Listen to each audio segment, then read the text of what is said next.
hear you from. I can't hear you either.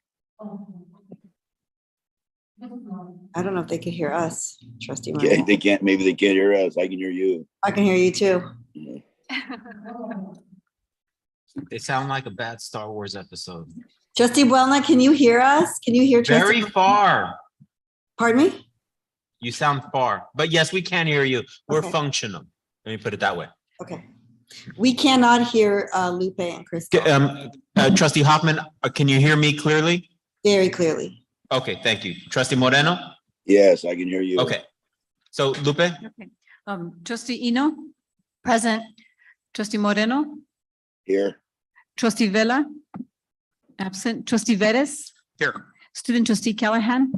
Hola, here. Thank you. I know we know Trustee Hoffman and the roll call. Can you do her roll call? She needs to say present. Trustee Hoffman? I'm here. Thank you. Thank you. Okay, great. Thank you. So everyone, since we all know that we have unless we are at the ESC and our technology is going to evolve, please articulate loud into the microphone online and in person for the sake of everyone, please. Okay, thank you. President Rahman, thank you for volunteering for the Pledge of Allegiance. And so President Rahman will lead us in the Pledge of Allegiance. Thank you again. Sorry for getting ahead. If you would please all rise, place your hand over your heart and follow along. I pledge allegiance to the flag of the United States of America and to the republic for which it stands, one nation, under God, indivisible, with liberty and justice for all. Thank you, President Rahman. And thank you for the hospitality also and the entire team here at ELAC and the ESC team that is here in joint operations here. Today, we would like to adjourn the meeting in memory of Mr. Jamil Ahmad. Jamil was a full-time professor of economics at Los Angeles Trade Tech College, where he taught for more than 20 years. Prior to his teaching career, Professor Ahmad spent 5 years in Tanzania working for the United Nations Development Program, where he facilitated 3 major projects, working in deep sea fishing, rice irrigation, and development. Following his time at the United Nations, Professor Ahmad went to the University of Texas to pursue his Master of Business Administration degree and soon began his teaching career. Professor Ahmad was a beloved member of the Trade Tech family, servicing for over 20 years in the college's business and civic engineering pathway. Jamil was a bright presence on campus, and his gentle and caring spirit will be sorely missed. On behalf of the entire Los Angeles Community College District community, we extend our deepest condolences to the Ahmad family.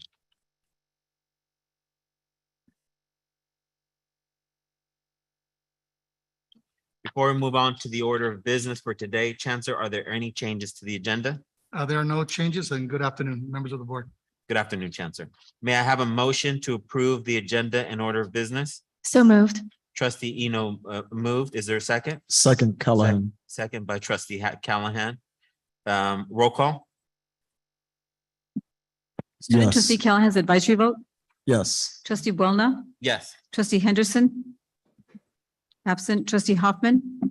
I don't know if she can. Trustee Yes, I Hoffman. can hear you. Yes, yes. Trustee Eno. Yes. Trustee Moreno. Yes. Trustee Velas online. Trustee Vettis. Yes. Thank you. Okay. Is Trustee Vela with us? He's going to join us on Okay, the got- webinar. Thank understood. you. Approval of minutes. May I have a motion and a second to approve the regular board meeting minutes of August 3rd, 2022, and the special meeting minutes from minutes from 2022. June I'll move to June 2nd, approve. June 2nd, June 9th, June 21st, June 25th, and August 17th, and from 2019, April 7th, April 24th, May 1st, and June 19th. May I have a motion? So moved. So moved by Trustee Eno, Second, Callahan. second by Trustee Callahan. Any comments? Seeing none, roll call. Student trustee Callahan's advisory vote. One comment.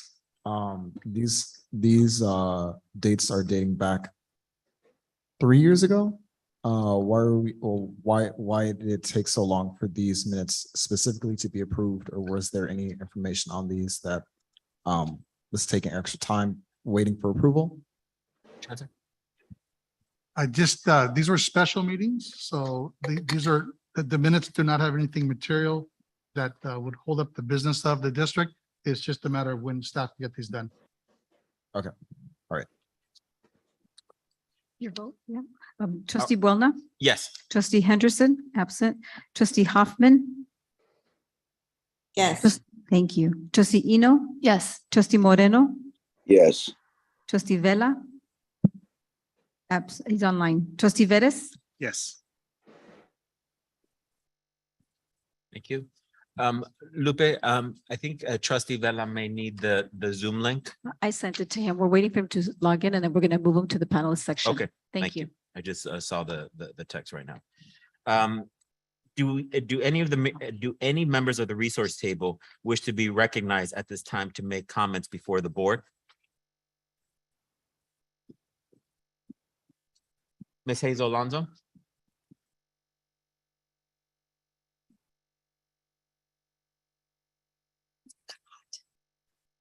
Right. We have great air conditioning. You cannot be hot. I know, but it was a walk up there. Okay. So good afternoon. Good afternoon, President Boulna, Chancellor Rodriguez, Board of Trustees, and guest. My name is Hazel Alonso, President for AFT 1521A Staff Guild. I wish I could be standing in front of you in a better disposition, but unfortunately that is not the case. For months now, AFT 1521A has been patiently waiting for this administration, especially the chancellor, to uphold its part and release its administrative policy on telecommuting, as we mutually bargained and agreed upon on the ratification of AFT 1521A's collective bargaining agreement. The telecommute AP was to be completed on June 30th, 2022. Today is September 7th. And not only is it not completed, but we, the labor units, have yet to be formally provided the draft language to collectively bargain on its effect. We have been advised for months that the language was near completion. Then we were told that the draft was completed and that the chancellor was waiting to present it to the cabinet. Then we were told that the cabinet was presented and suggestions were made and returned back to the chancellor for release. Up to today, it has not been released for information. So in response, AFT 1521A filed a district-wide grievance on August 26, 2022, on a clear violation of our CBA. And sadly, up to where I am standing at this podium right now, I have yet to hear a response from the chancellor or even an invitation to discuss to find a mutual resolution. Meanwhile, other bargaining units are in continuous discussions with the chancellor for a continuation of a hybrid modality. So I ask again, where is the equity? I speak so vehemently on the failure of the district to uphold its part on the telecommute AP, because in today's current heat wave, the existence of the telecommute policy would have been something beneficial for many of my members in experiencing unsafe working conditions due to failed HVAC units or lack of ventilation in crowded areas. A fan in an office showing a temperature of 89 degrees is not a solution. Amidst this heat wave and a broken chiller, asking your employees to take a break and cool off by going outside and catching a breeze is also not the answer. In the last several days, I've been forwarded numerous emails on denied requests to work from home as a means to stay out of this heat.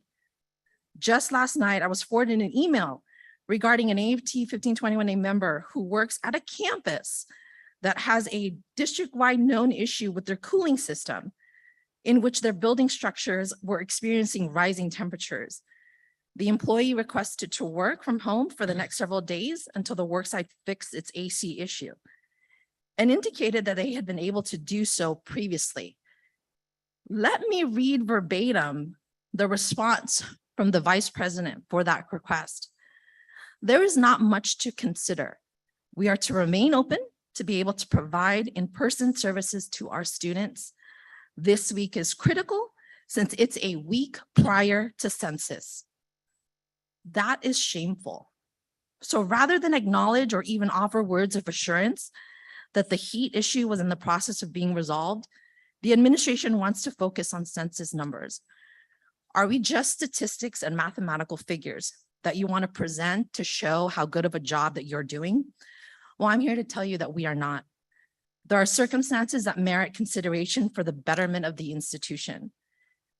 The administration should take into consideration that you may have an employee asking to work from home who's suffered a severe bout of COVID and wears an N95 mask all day in the hopes not to contract the virus again. And with no working AC, the mask and the combined heat could lead to catastrophic results.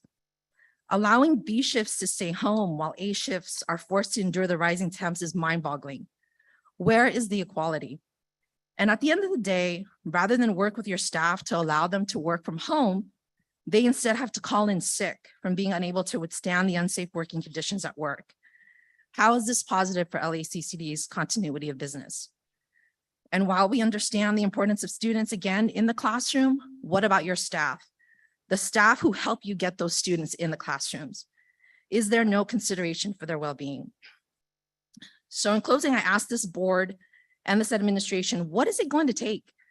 When I assumed this role within AFT 1521A, I kept an open mind about wanting to establish a cohesive working relationship with this administration. I have extended my hand across the aisle and have tried at every opportunity to resolve issues at the lowest level. But today I am utterly disappointed. AFT 1521A are not your proverbial stepchildren who are mere afterthoughts. We demand respect and you owe us that. Because I do want to point out, when this administration and this board needs support, who will you be turning to? When you want the bond measures passed with voices of support, how important will AFT 1521A be? When you want future support for sheriff's contracts, how loud will AFT 1521A backing be? When re-elections and re-up of administrative contracts are on the agenda, will we be important then? I came to this meeting in person in this deplorable heat to look this board in the eye and tell you, we demand more respect from this body. You do not only represent the administration. You do not only speak for managers and people making six-figure salaries. You represent LACCD. You were elected to make decisions for the betterment of LACCD as an institution. And for the record, in case it has slipped the minds or has been forgotten in the recent days, AFT 1521A is a crucial part of that institution you were elected to protect and to care for. I urge you to remember that. You have a duty to hold this administration and its chancellor accountable for its failures and its oversights. There are thousands of eyes and ears listening to see what you do next, and I highly suggest you do better. Thank you for your time and patience. Thank you, Ms. Alonso. Thank you, Ms. Alonso. Next speaker from the resource table, Mr. McKeever. Thank you very much. I'm sorry I couldn't join you today. We have an event at Trade that I'll be going to at 5 o'clock and listening to this online as I drive. The thing I wanted to talk about today is the enrollments that we've had for the fall semester. And I want to say that the enrollments are looking up. For the first time, we see a good trend. For the first time since 2019, we did not lose students. We actually gained students on some campuses. Are they as good as they were in fall of 19? No, they're not. But they are getting better. And that's a positive sign. And that's a positive outcome. But the thing I want to do is I want to ask, what are we doing to provide the face-to-face type of services and environment that our students need? What kind of events are we going to have on campus? And these are the things we need to do because we need to hold on to every single one of these students. And in order to do that, we need to provide them with a face-to-face experience that tells them that they're valued. If we are going to grow back, it's going to be on the face-to-face side. Students have had the opportunity to take online courses during the whole time of the pandemic. And about 27,000 of them chose not to take online during that period of time. So if we're going to grow back, it's going to have to be on the face-to-face. We need to reimagine what our community colleges look like now.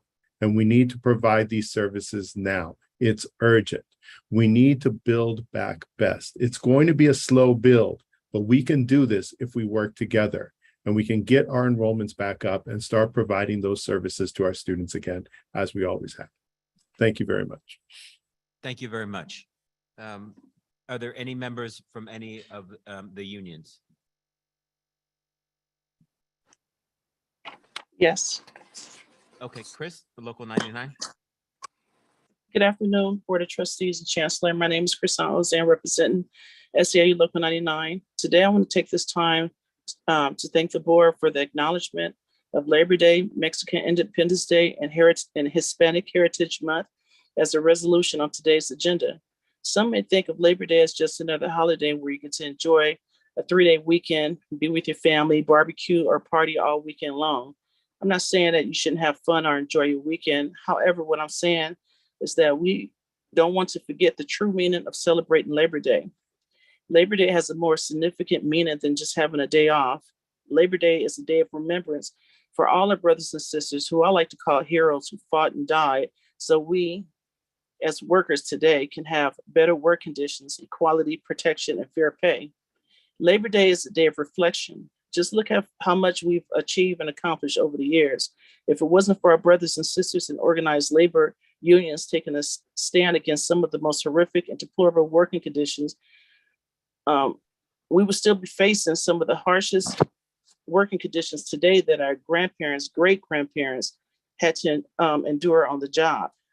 Labor Day is a day set aside to honor those leaders who made it possible for workers to enjoy some of the many benefits we have today, such as our healthcare benefits, minimum wage, retirement, 8-hour work shift, Social Security, overtime, and child labor law protections. And as a result of the labor movement, we were able to form unions and have collective bargaining agreement. Taking a stance against injustice and standing for what is right in the workplace is a duty or calling that's not for everyone.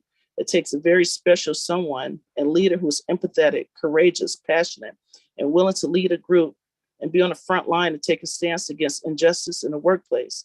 With that being said, I would like to take this time to honor our heroes that paved the way for American workers today, such as Mother Jones, Cesar Chavez, A. Philip Randolph, Dolores Huerta, and so many more great heroes that fought to make our working conditions better. The fight is not over, and we still have a long way to go. So I want to take this time to honor all of our sister unions out there, not just our unions, but anyone that stands for justice, better pay, working conditions, and making sure all our workers are treated with dignity and fairness. And I would like to add that Trade Tech has an excellent labor study programs for anyone that want to learn more about the labor movement and workers' rights, especially as we continue to deal with workplace challenges, more so during the COVID pandemic. I don't know if all the other campuses have this program, but I would like to advocate, if they don't, I would like to advocate that all campuses have some type of labor study program or curriculum taught at all the 9 campuses. And lastly, I want to take the time to honor all my Latino and Latina brothers and sisters out there as we celebrate Mexican Independence Day and Hispanic Heritage Month. I want to personally say thank you for all your contributions to America. Thank you for sharing your traditions and culture with us. Thank you for introducing us to your delicious food and for all the hard work that you do. Thank you. Thank you, Chris. Greatly appreciated. Any other members? We'll get to Ms. Echeverria. I would not forget you from our unions. Ms. Harrington. Good afternoon. Good afternoon. Well, no. Members of the board, Chancellor Rodriguez. For the record, I am Deborah Harrington, the acting president of the Teamsters representing our district deans. First off, I want to acknowledge the resiliency, commitment, and dedication of all LACCD employees as we enter this new academic year.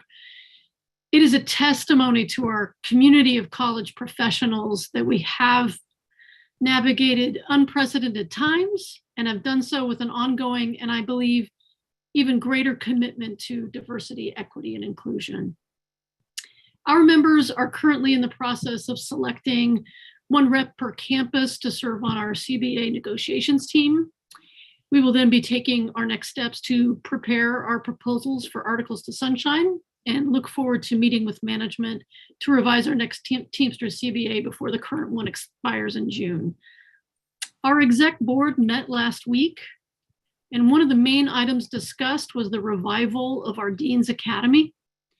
As was reported at the last DBC, there is a line item in the district budget for this important effort. And we feel that the Dean's Academy fits nicely alongside the Vice President's Academy, also taking place this year.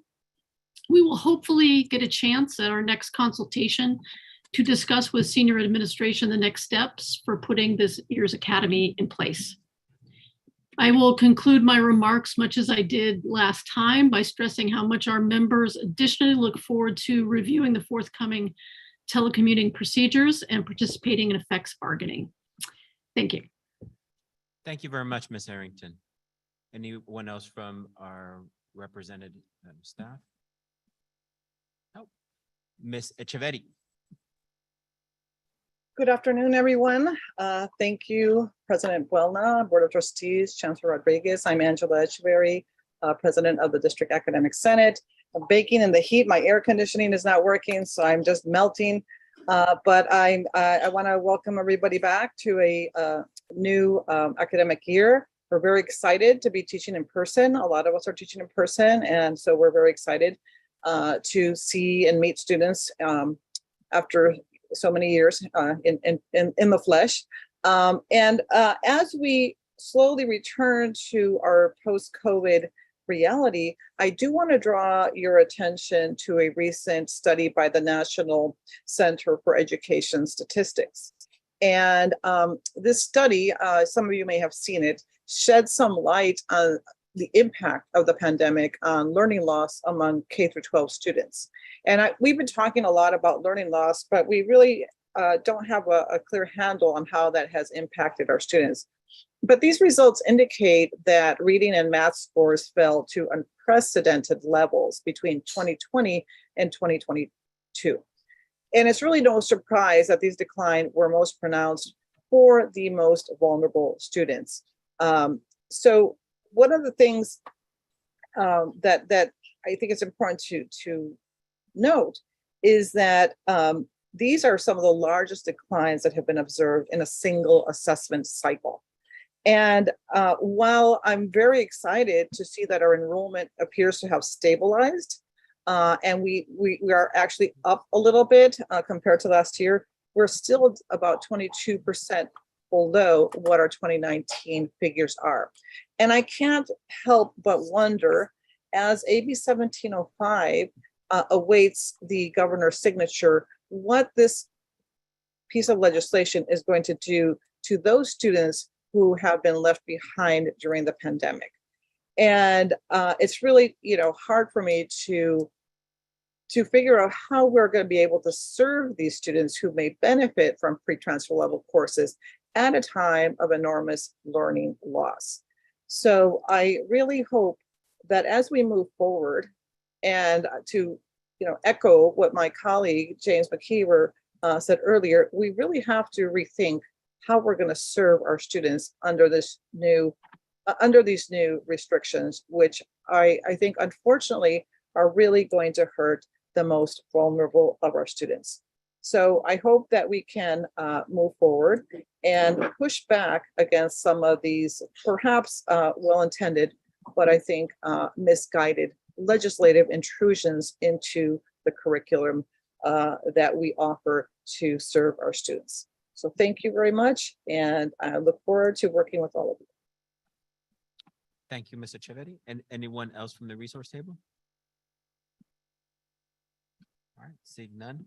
We have received the Chancellor's report, which includes activities of the colleges for the college presidents. Before any college president raises their hand, I'm going to say this only because it's extremely, extremely hot. I'm not, normally I call on every single president. And I'll just say, if you wish to speak, if it's too hot from where you are, you don't need to. So I will only call on you if you raise your hand, and feel no pressure to raise your hand. It's just very hot, and we need to all do our part at wherever we're at. So saying that, are there any hands of any presidents that definitely need to speak?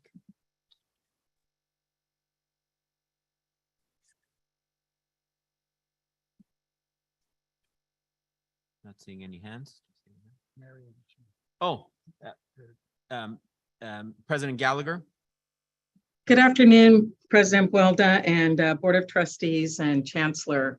The start of this term has been really good for the college, as has been expressed by the faculty who have talked about seeing students back. And we've got a lot of students back on campus and great, really positive buzz in the air. We will be open this Saturday to continue to register students who want to register for this term.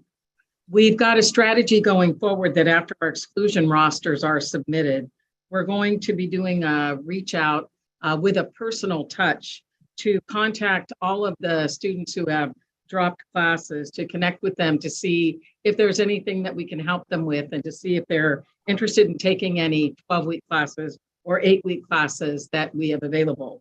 We're also doing data analytics on those classes that have been dropped to add additional 12 and 8-week classes, also to add additional 12 and 8-week classes to those that have been in very high demand. I want to let all of you know, I'm really happy that we received word last week that LACC was awarded $3.2 million for a learning aligned employment grant. This is a grant that can go over 9 years, which is approximately $350,000 a year. This goes directly to students who are employed in a position within their area of study. So if students have employment in their area of study, they can receive a grant, and the funds go directly to the students from the financial aid office. So we're really excited to get this grant. And finally, I don't know if any of you saw it, but Channel 2 News last week ran a great story on LACCD College. They talked about our history, how long we've been here, and what we mean to the community. So I wanted to let you know that it was a great piece. Thank you. I did see it. Congratulations. President Culpepper. Thank you, President Welna. I just want to let the trustees know and the chancellor know that we've had a great start 2 weeks as we get into our fall semester. We've been trending up in our enrollment, as has been noted. We are engaged not only in making sure that our fall enrollment remains steady even after the census date. We're also engaged now in making sure that as much as we can, that winter and spring is now in play as well. So we are reaching out to the various K through 12 partners in our service area to ensure that they know that Southwest is here, and that we are certainly here to provide services that they need for their students to continue to move forward in their higher education aspirations.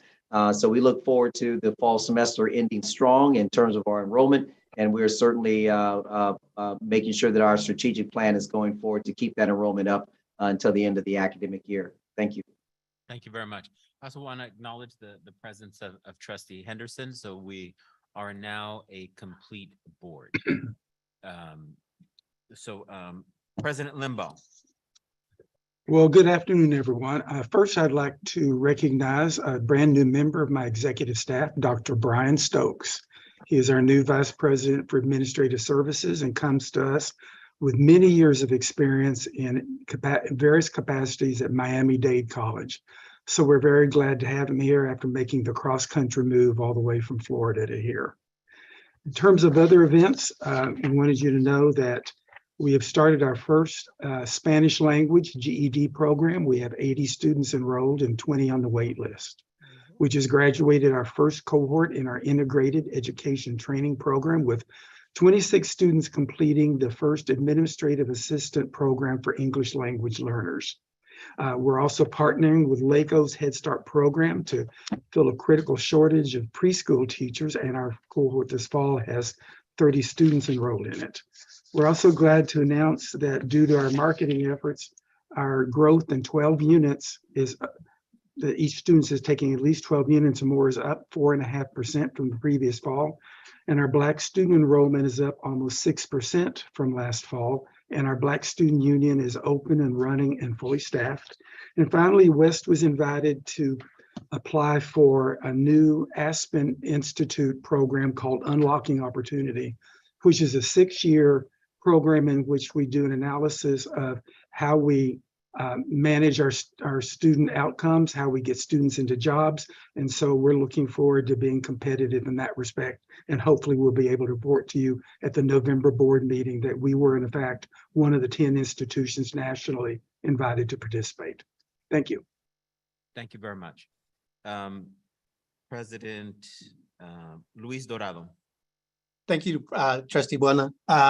Thank you for giving me the opportunity. So the picture you see on the board docs, that's of our Harbor Palooza event.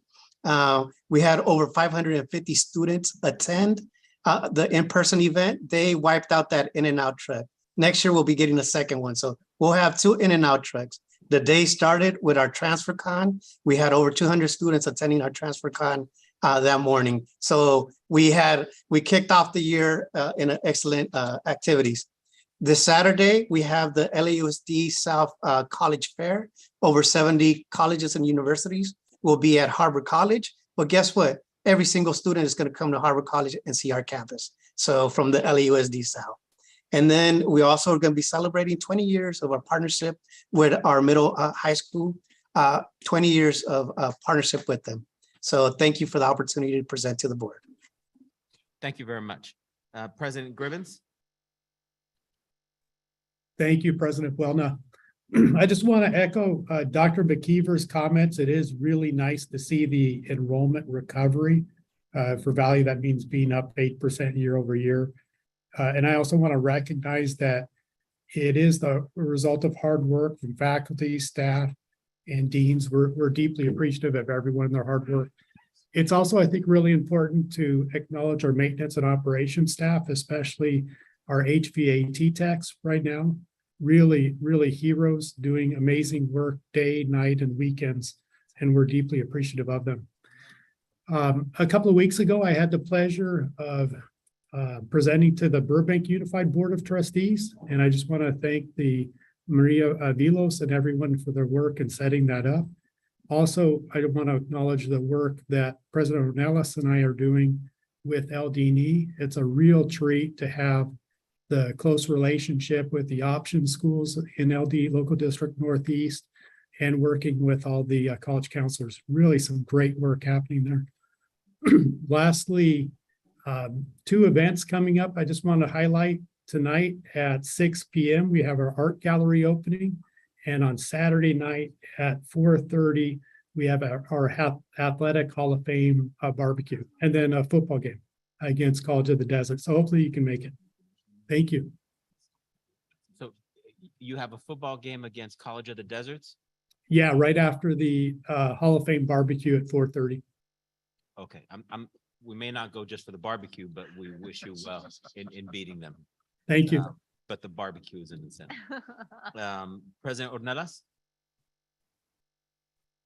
Hi, good afternoon, President Buena, members of the board, Chancellor Rodriguez. Just a few highlights from Mission College. Want to continue with an invitation to the board, to all of you actually. Many of you are familiar with the play Melancholia, with the partnership with the LA Theater Company. Valley College, East LA College, and Mission College will be hosting the play this semester. Here at Mission College, it'll be from September 22nd through the 24th. Happy to have you all. Extend an invitation to all of you to join us at hosting the play. Also want to share with you all that we continue our partnership with LA County Probation.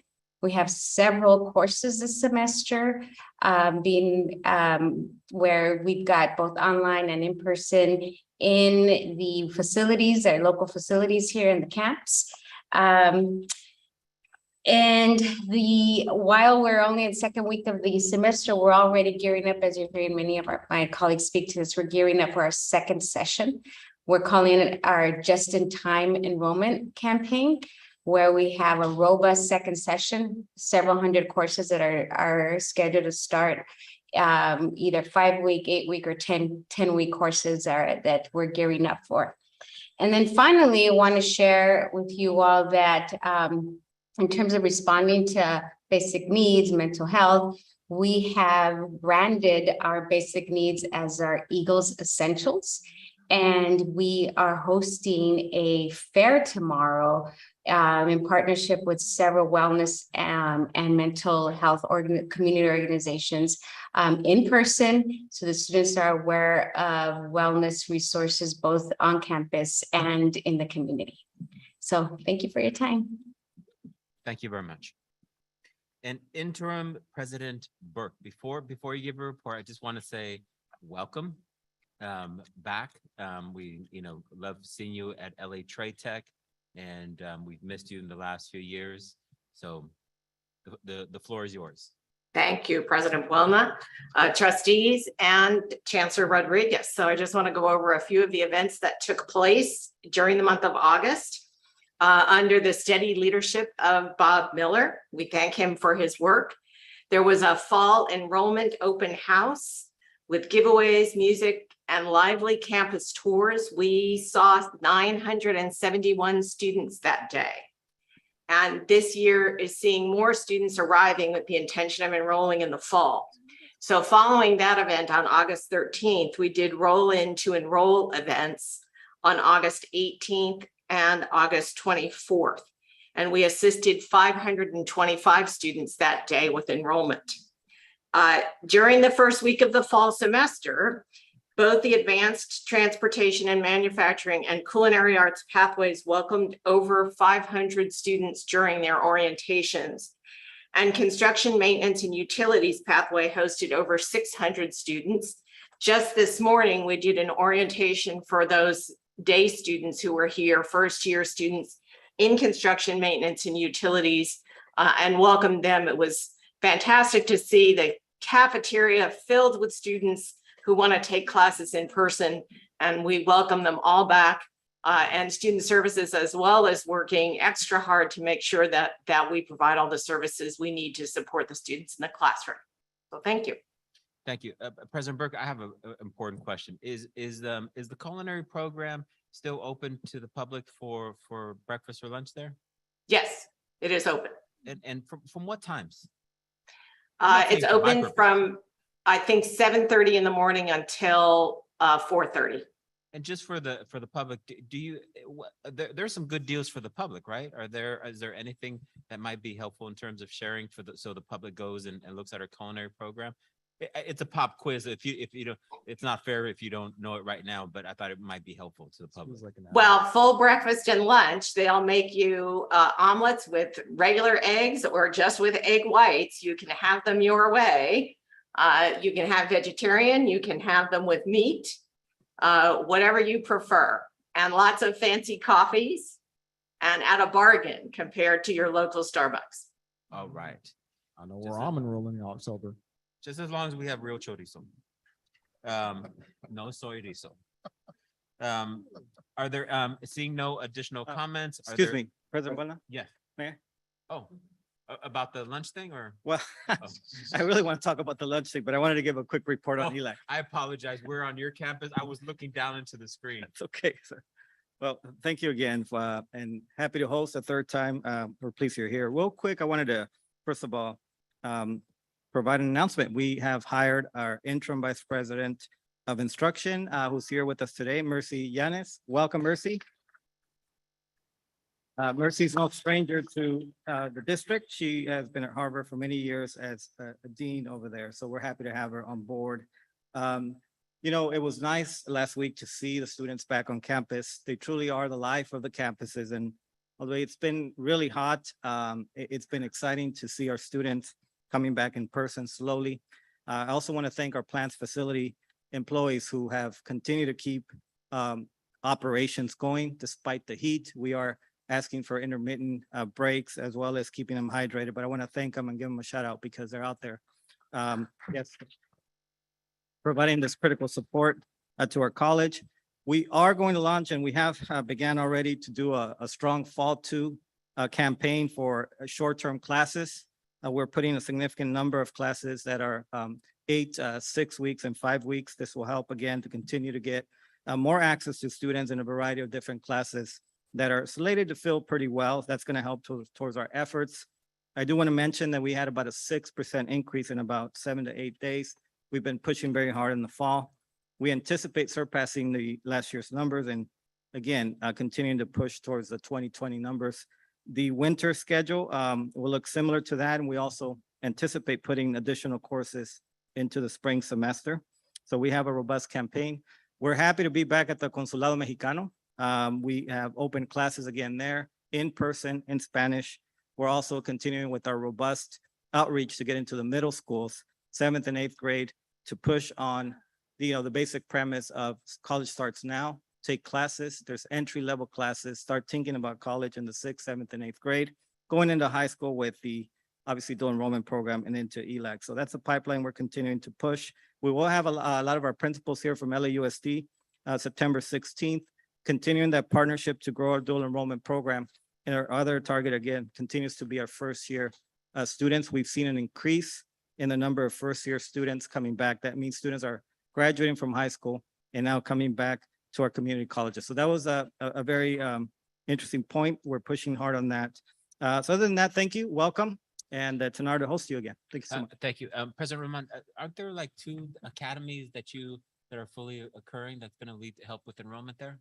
Well, we have a couple. Thank you for that. One is obviously we have the math and summer academies that we launched for purposes of getting students prepared for our math and English courses in the fall. We're going to do that in the winter. We also had a presentation to the Montebello City Council last week, and they're interested in our other academies, which are public safety academies.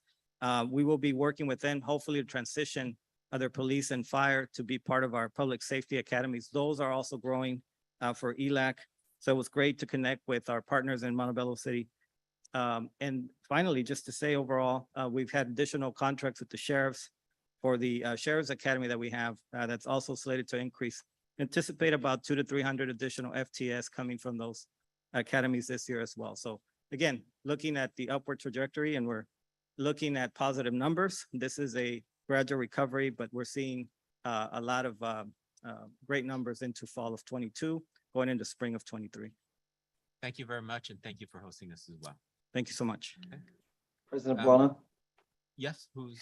I'm sorry, I neglected to invite the trustees to Saturday's football game. The Cougars are taking the field for the second time rather, in almost 4 years. And so I don't know if we're going to have barbecue or any other food, but you're certainly welcome to come and support the Cougars as we take the field again. This is exciting weekend for us, and so everyone is invited. So we might have some tailgating going on, but you're certainly welcome to be there. Looking forward to you all being there. Thank you. Thank you, President Culpepper, and we are transparent in terms of the barbecue question, so thank you. Seeing no other items, are there any persons signed up to speak, address the board on regular agenda items? Guadalupe? Yes, sir. We have 2 individuals. The first one is Benjamin, and they're speaking to item B7, Benjamin Halen, and the next one is Ben Resnick. Same. Are they online or in person? Oh, he's in person. Mr. Benjamin's here. okay.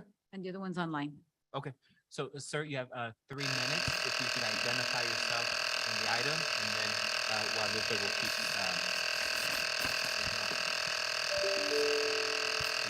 Yes, can you hear me? Yes. Okay. Hi, my name is Benjamin. Sir, we still have Mr. Benjamin first. You'll be second. We'll call you up. Thank you. Okay. So, sir, you can go ahead and start. Yes, good afternoon, Honorable President, Chancellor, and Board of Trustees. Benjamin Hanlon of Lakeland Watkins on behalf of Hudson Pacific Properties. I'd like to speak briefly on agenda item B7, which is on today's facilities consent calendar.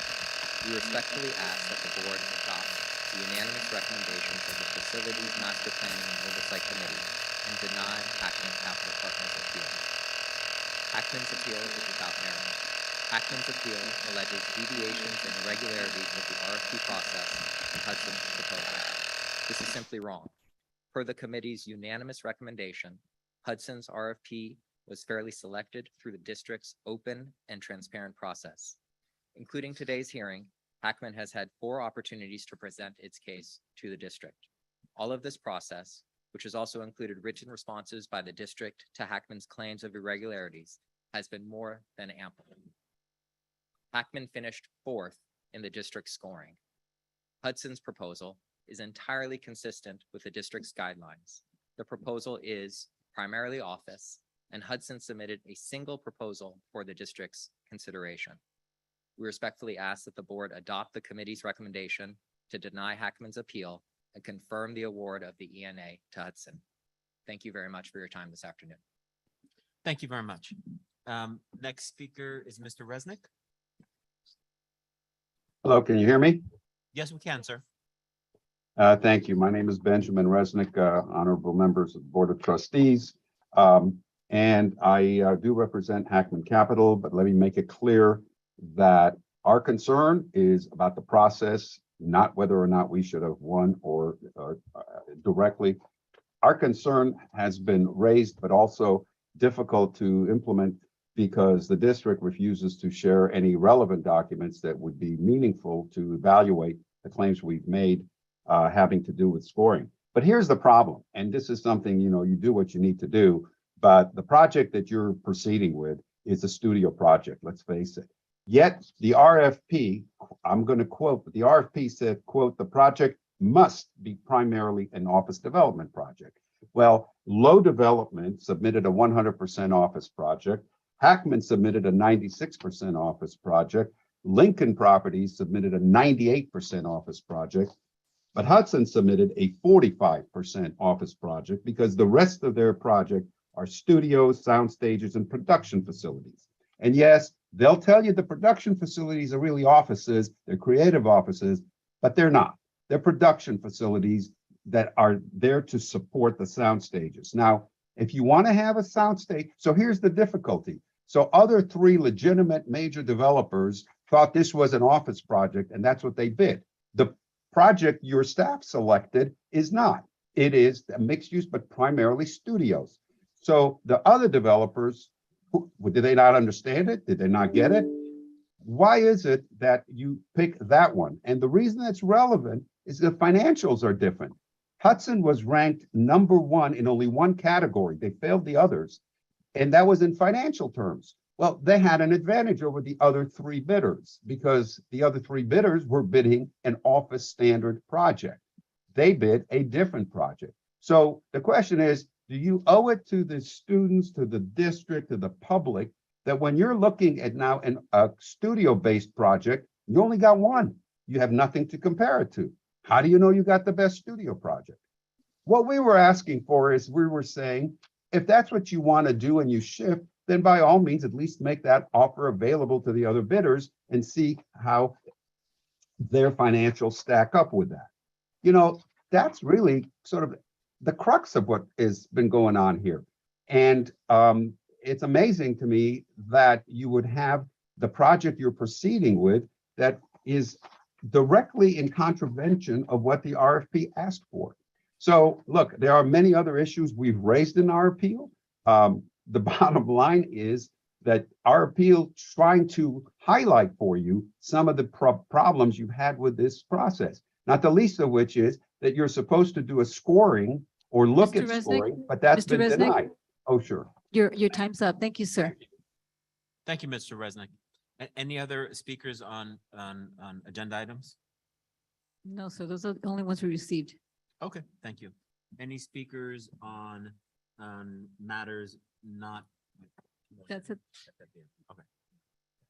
Okay. All right, moving on to reports from the board. Trustee Hoffman. Please summarize the proceedings of the Budget and Finance Committee meeting they had on August 17th, pretty please.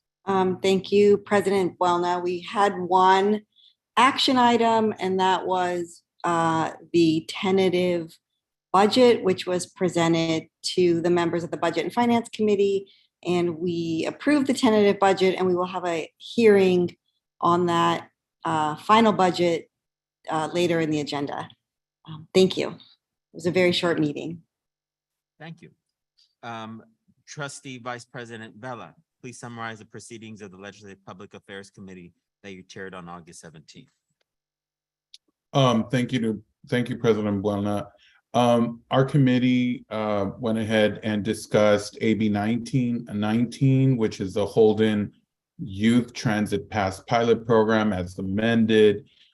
We heard our federal update from Holland and Knight Also got briefed on our state policies, in particular, looking at appropriations and the current budget, as well as the LAO's budget analysis for next year, which currently states that there might not be such a robust surplus as there was this year. And then we also received an update from our local advocates. As you heard President Roman mention, we've had various success in contacting the cities and school districts that we provide service to in order to create partnerships. So that was the report for the Legislative and Public Affairs Committee. And I want to thank both Trustee Henderson and Eno for attending and being very, very good committee members. Trustee Vela, since you're on a roll, could you please summarize the proceedings of the Facilities Master Planning and Oversight Committee that you chaired on August 17th and August 29th? Yeah, so on August 17th, we went ahead and approved 5 schematic designs, which is exciting. Schematic design number 1 was for the East LA College Nursing, Allied Health, and Public Service. Schematic design 2 was the East LA College Central Plant expansion, which was very informative. Schematic design number 3 was the LA Pierce College Academic East Building, which is again very exciting, very robust. Look really forward to having that come online, as well as schematic design number 4, which was the LACD College Theater Arts Replacement, and that is a very beautiful project, and a lot of us are looking forward to seeing that. And then we finally approved and recommended to all of you the LA Mission College plant facilities and warehouse and shop replacement, which is heavily needed. Again, I want to thank Trustee Andra Hoffman for being part of our facilities committee, as well as thank you, President Bueno, for attending. Our August 29th FIMPOC was essentially to bring up to you the recommended action of what derived from the 10100 project. So, we went ahead and heard the appeal hearing on Hackman Capital Partners' appeal of the district's rejection of the RFP protest of the notice of intent to enter into an ENA with Hudson Pacific. And that is it. Thank you very much, Trustee Vela. Student Trustee Callahan, could you summarize the proceedings of the Student Affairs Committee that you chaired on August 19th and was a board member present? No, there was not a board member present, if that excludes me. We basically just went through the process of having our first official meeting because we did not meet quorum for the prior meetings. This is our first official. We basically went through the process of establishing communications among the college. A lot of the information within the meeting was relatively laid back, which was the intention of that meeting. A couple things to note as far as college-wise. LACD College, I'm not sure if Dr. Gallagher mentioned it in her report. They're moving forward with their Cubby's Closet. They've been working on it for the past year or so. They're getting really close to the end. It's a beautiful place that's just on the second floor of the student union building. So like right past the HD office, they have this beautiful mural that was made by students from their art department. It's really amazing. They're getting close to the end of that project. And Pierce College is getting ready to, or they're near the end of the process of finishing their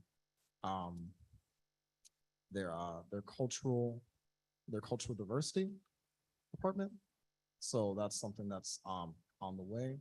And aside from that, the only other notable thing, which I will say for the end of this meeting, because it is also important, but it's not really related to the community meeting, is campus safety. There, we had a report from our sheriff's county sheriff's department rep stating that a lot of the crime rates throughout the district have been going up. And I've been getting reports and seeing actual situations in which the campuses have been getting a little more active, and there has not been so far not a lot of initiatives to bring action or at least awareness to the students and a means of addressing that increased crime rate. And this is pretty concerning, especially when we're having a lot more students coming on campus. We can't really bring students back to this environment if it's not exactly going to be safe for them. But more on that at the end of this meeting with the announcements and the plans of actions for the board. Thank you. When is the next meeting of the Student Affairs Committee? This Friday. This Friday. At what time? At 9 a.m. Okay. Are you okay with me attending that meeting? Yes, please. Okay. Invite all. So I'll go ahead and attend. All trustees are welcome, but if you could send us the Zoom link, but I'll go ahead and be present. Thank you very much. Yes. I also want to note that you're sporting some new excellent wares here that are matching. Well, this is old, but I'm a walking advertisement, so I always have to represent where I am. I just think that's awesome. I'm a little jealous with like one of those shirts and caps. I'm just saying, put my order in. Me too, me too. Trustee Henderson, please summarize the proceedings of the Institutional Effectiveness and Student Affairs Committee and the ad hoc committee on Black Student Affairs. Gladly. Thank you, President Wellman. The Institutional Effectiveness and Student Success Committee met on Wednesday, August 17th at 4 p.m. with my colleagues, Trustees Moreno and Barris in attendance. We had one action item which was the LA Valley College mission, vision, and core value statement from President Gribbons and his team, which is being recommended to the board on today's agenda. We also heard the East LA College enrollment marketing report from President Ramon and his team. We received an accreditation report and enrollment update from Vice Chancellor Alba Lopez. And the next IESS meeting is scheduled for September 21st at 4 p.m. The agenda and meeting link will be posted on the district website some days before. And for the ad hoc committee on, for the ad hoc committee on Black stakeholder outcomes, the committee met. I'd like to thank Trustees Hoffman and Eno for being present and for their input on the committee. We discussed several items at the meeting where primarily we discussed the need for the LACCD to be deliberate and purposeful in our goal settings and educating around anti-racist ideologies and social justice, and addressing the most pertinent issues around outreach, recruitment, and retention of Black students, of Black faculty, and Black staff in the district. And the primary takeaway from the meeting is that we will be making an announcement very soon regarding an increase or increases around our African American Outreach Initiative allocations and some additional programming to support outreach, retention, and graduation rates for African American students and the hiring of African American faculty and staff. So ends my report. Thank you, President Wellman. Thank you very much. I do also want to announce that at the request of Trustee Henderson, we are putting together the ad hoc committee on gender, equity, and diversity with Trustee Henderson chairing that committee. And Trustee Eno is also being invited to join that committee as well with Trustee Henderson. I just wanted to make sure that was announced, Seeing no other reports from board members, Trustee Vettis, the student has it met, right? Okay, all right, thank you very much. Moving on to board travel authorizations, may I have a motion and a second on item E2? So moved. Second. Trustee Eno moved, trustee Henderson second. Any comment? Roll call. Student trustee Callahan's advisory vote. Yes. Trustee Boulna. Yes. Trustee Henderson. Yes. Trustee Hoffman. Yes. Trustee Eno. Yes. Trustee Moreno. Yes. Trustee Vella. Yes. Trustee Vettis. Yes. Thank you. Okay, moving on to the resolutions commemorate Mexican Independence Day and Hispanic Heritage Month, September 15th through October 15th. May I have a motion and a second on item F1? So moved. Trustee Henderson, motion. Second, Callahan. Second, trustee, student trustee Callahan. Okay, so I am gonna make a comment. Even though this is Mexican heritage, and I do this every single year, I do want to remind everyone who's watching, and I'm a Chicano Studies professor and I teach history, so this is what I do, is that Mexican independence for California, we should understand that it included this region and was the first time that California was able to remove a colonial power. So as Mexican Independence Day is celebrated, it's also California's independence from Spain and everything related to the Spanish Empire. So I just wanted to make sure that as people that, why are we celebrating foreign nations? Well, we're not. We're celebrating California's heritage, and during that time period, this was Mexico. Any additional comments? Trustee, How did I know, trustee? in the spirit of history, students of history, also wanted to note that it also is Central American independence. Yes. Although it happens a little bit later, it's all together and it's celebrated together as a community. And, we just approved our new degree here at this institution. So I think from here forward, perhaps we can modify resolutions in the future to be Mexican and Central American independence. Duly noted. Any additional comments? Thank you very, very much. Roll call? Student trustee Callahan's advisory vote. Yes. Trustee Boulna. Absolutely, yes. Trustee Henderson. Yes. Trustee Hoffman. Yes. Trustee Eno. Yes. Trustee Moreno. Yes. Trustee Vella. Yes, see. Trustee Vettis. Thank you. Yes. Trustee Vella wanted to say something? Oh, he said C. Okay. Yeah. All right. Okay. Sorry, I'm not in my bilingual moment right now. In celebration of Labor Day, may I have a motion and a second on item F2? So moved. Second. Moved by trustee Eno, second by trustee Henderson. Comments? Well, a few of us went out to the parade down in Long Beach or Wilmington the other day, and it was a great event to celebrate labor, all the hard work. I think some of the other labor representatives had mentioned all of the hard work and worker rights that we have due to the people that came before us to fight for our rights for safe, healthy, and hopefully happy working environments. So thank you for all those that sacrificed and continue to sacrifice. Thank you very much.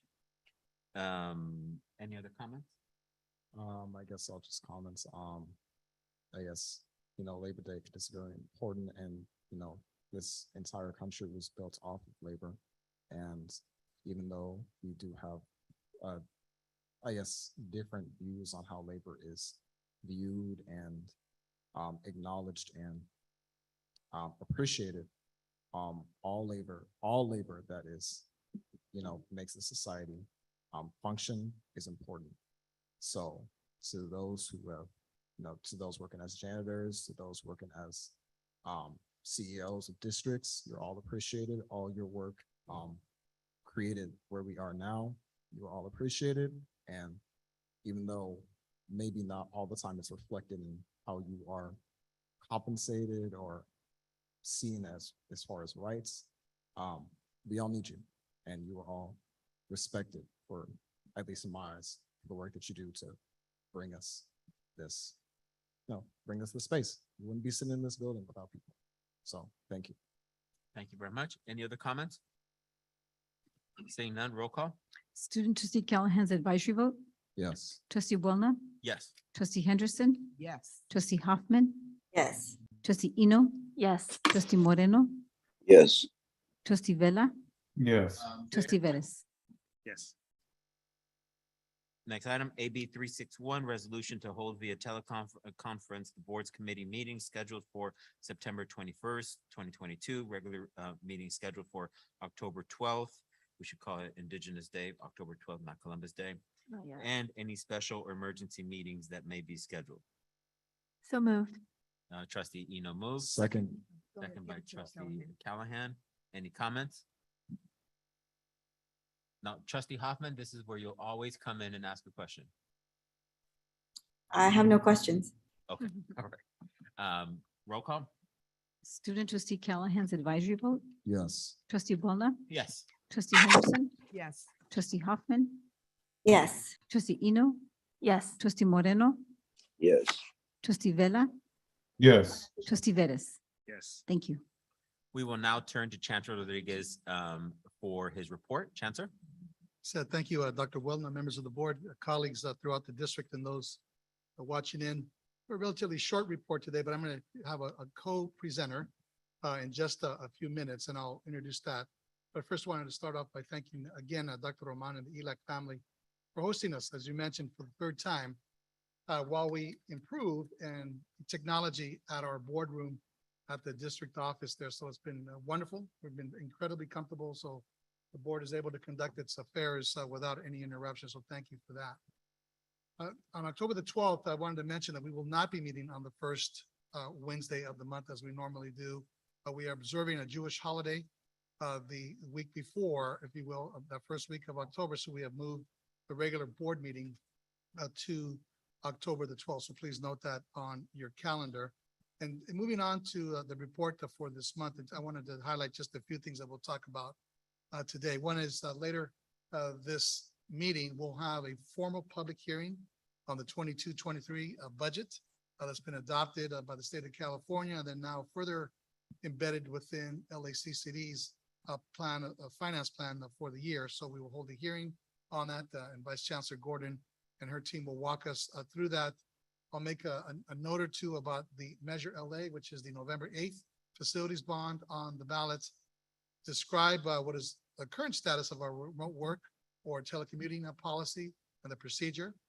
Some leadership notables at LACCD, and then we'll move into the last part of the presentation, which is the monolingual non-English instruction survey. So moving on to the budget highlights, it's been an incredibly important, historic, in many ways, a powerful year for California community colleges with historic investments that have been put forth by the governor and the state legislature, and their confidence in the 116 colleges to serve the 2 million students continues to be profound and incredibly appreciated. You can see some base increases, areas that we have asked for some time now to increase our per FTF RS enrollments, some ongoing COLA funding that all employees have enjoyed, and this month's check, and then some one-time support for student learning loss that we know has occurred due to the COVID-19. I will note that through some sponsored bills at LACCD, the state allocated about $55 million to increase access for underserved students. Through Assembly Bill 2266, we now allow all adults, returning adults, not just first-time, full-time adults, to receive the benefit of 2 years of tuition-free education. So we thank the Assemblymember Santiago for carrying that bill for us. And we also note that through Assembly Bill 2425, Assemblymember Bryan, we are receiving about $30 million for support for formerly incarcerated students called Corrections to Career. So we're very, very pleased. We have very robust programs throughout our district, and this will be very well received throughout the county and throughout the state of California. But also mention that we had some other sponsored institutional investments that showed up in this year's budget. Very pleased that the LA Mission College, through the tremendous work of Assemblymember Rivas, received $10 million to establish their hub, a regional hub. $5 million is now going to West LA College for the California Climate Change Center. That will be a district-wide program, but housed at West LA. And then we will move forward with additional support for the VAC at LA Valley College, additional support to the Vincent Price Museum to digitize their collection, and about $1 million, as you can see, to put together some housing planning grants for us to look at the feasibility of student housing at each of our 9 colleges. So wonderful year. And again, Ms. Gordon will give more details later. Moving on to the next area here. On November the 8th, the public will have the opportunity to decide whether or not they will support, once again, a proposal for LACCD to build, construct, improve, and renovate its facilities throughout our 9 colleges and the district office. So we're asking the public to support a $5.3 billion facilities bond. The letters have been designated. It's called Measure LA, the Los Angeles Community College District Safety, Repair, and Job Training Measure. So we like the letters. It's the letters that we applied for. So we appreciate that designation. The colleges and the district, we will all now be engaged in an educational campaign, relaying to our public what this bond will do in the areas of infrastructure, technology, improvements to the teaching and learning environments at each of our 9 colleges. So expect to see a lot more in that. Separate of that, you will see a Measure LA bond campaign. That is a political committee. They will engage in its own work. The staff has been advised, and we will follow a very clear distinction between those activities from a committee that will be there to pass the bond, and then our public venture to inform, educate, and serve the public and letting it know what this Measure LA would do to improve the teaching and learning environments at our colleges. So I just want to make that very important distinction. Moving next to the remote work and telecommuting policy. Ms. Alonso, you will be very pleased to know that we're at the final stage, and that final stage is with the board. I submitted the documents to the board recently. We will be having a conversation very shortly about the documents that are significant. This is perhaps one of the most significant changes to our workplace environment and culture that the district has had in some time, notwithstanding what we've just gone through. So we want to go through it deliberately and with all due diligence to ensure the rights and responsibilities of our employees, the rights and supervisorial responsibilities of those who supervise, those who will be allowed. Again, this is a privilege. It's not a given.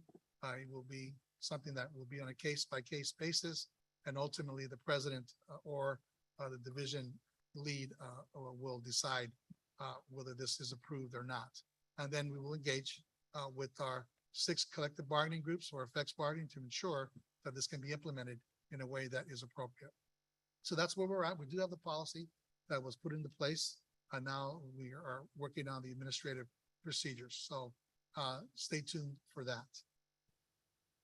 There's some leadership, just the notables here at LACCD, and the president of Buelna recognized several of them during their reports to the board. So I also wanted to recognize Dr. Vanderwood, who has taken on the responsibilities as Vice Chancellor of Workforce Development and Adult Education, the position that she began on August the 1st. We welcome Sharon Zingsheim, who is our interim Vice Chancellor for Human Resources, and she joined our team in early August, and we appreciate her being with us. And I do want to note that Kelly King, who joined us in late May as the new Executive Director with the retirement of Michael Fuller as our District Foundation Director and Chief Advancement Officer, and then with the recent retirement of William Boyer, we welcome Julieta Ortega, who will be our Provisional Communications Director, and we expect her to begin in about 10 days or so, or a little bit less.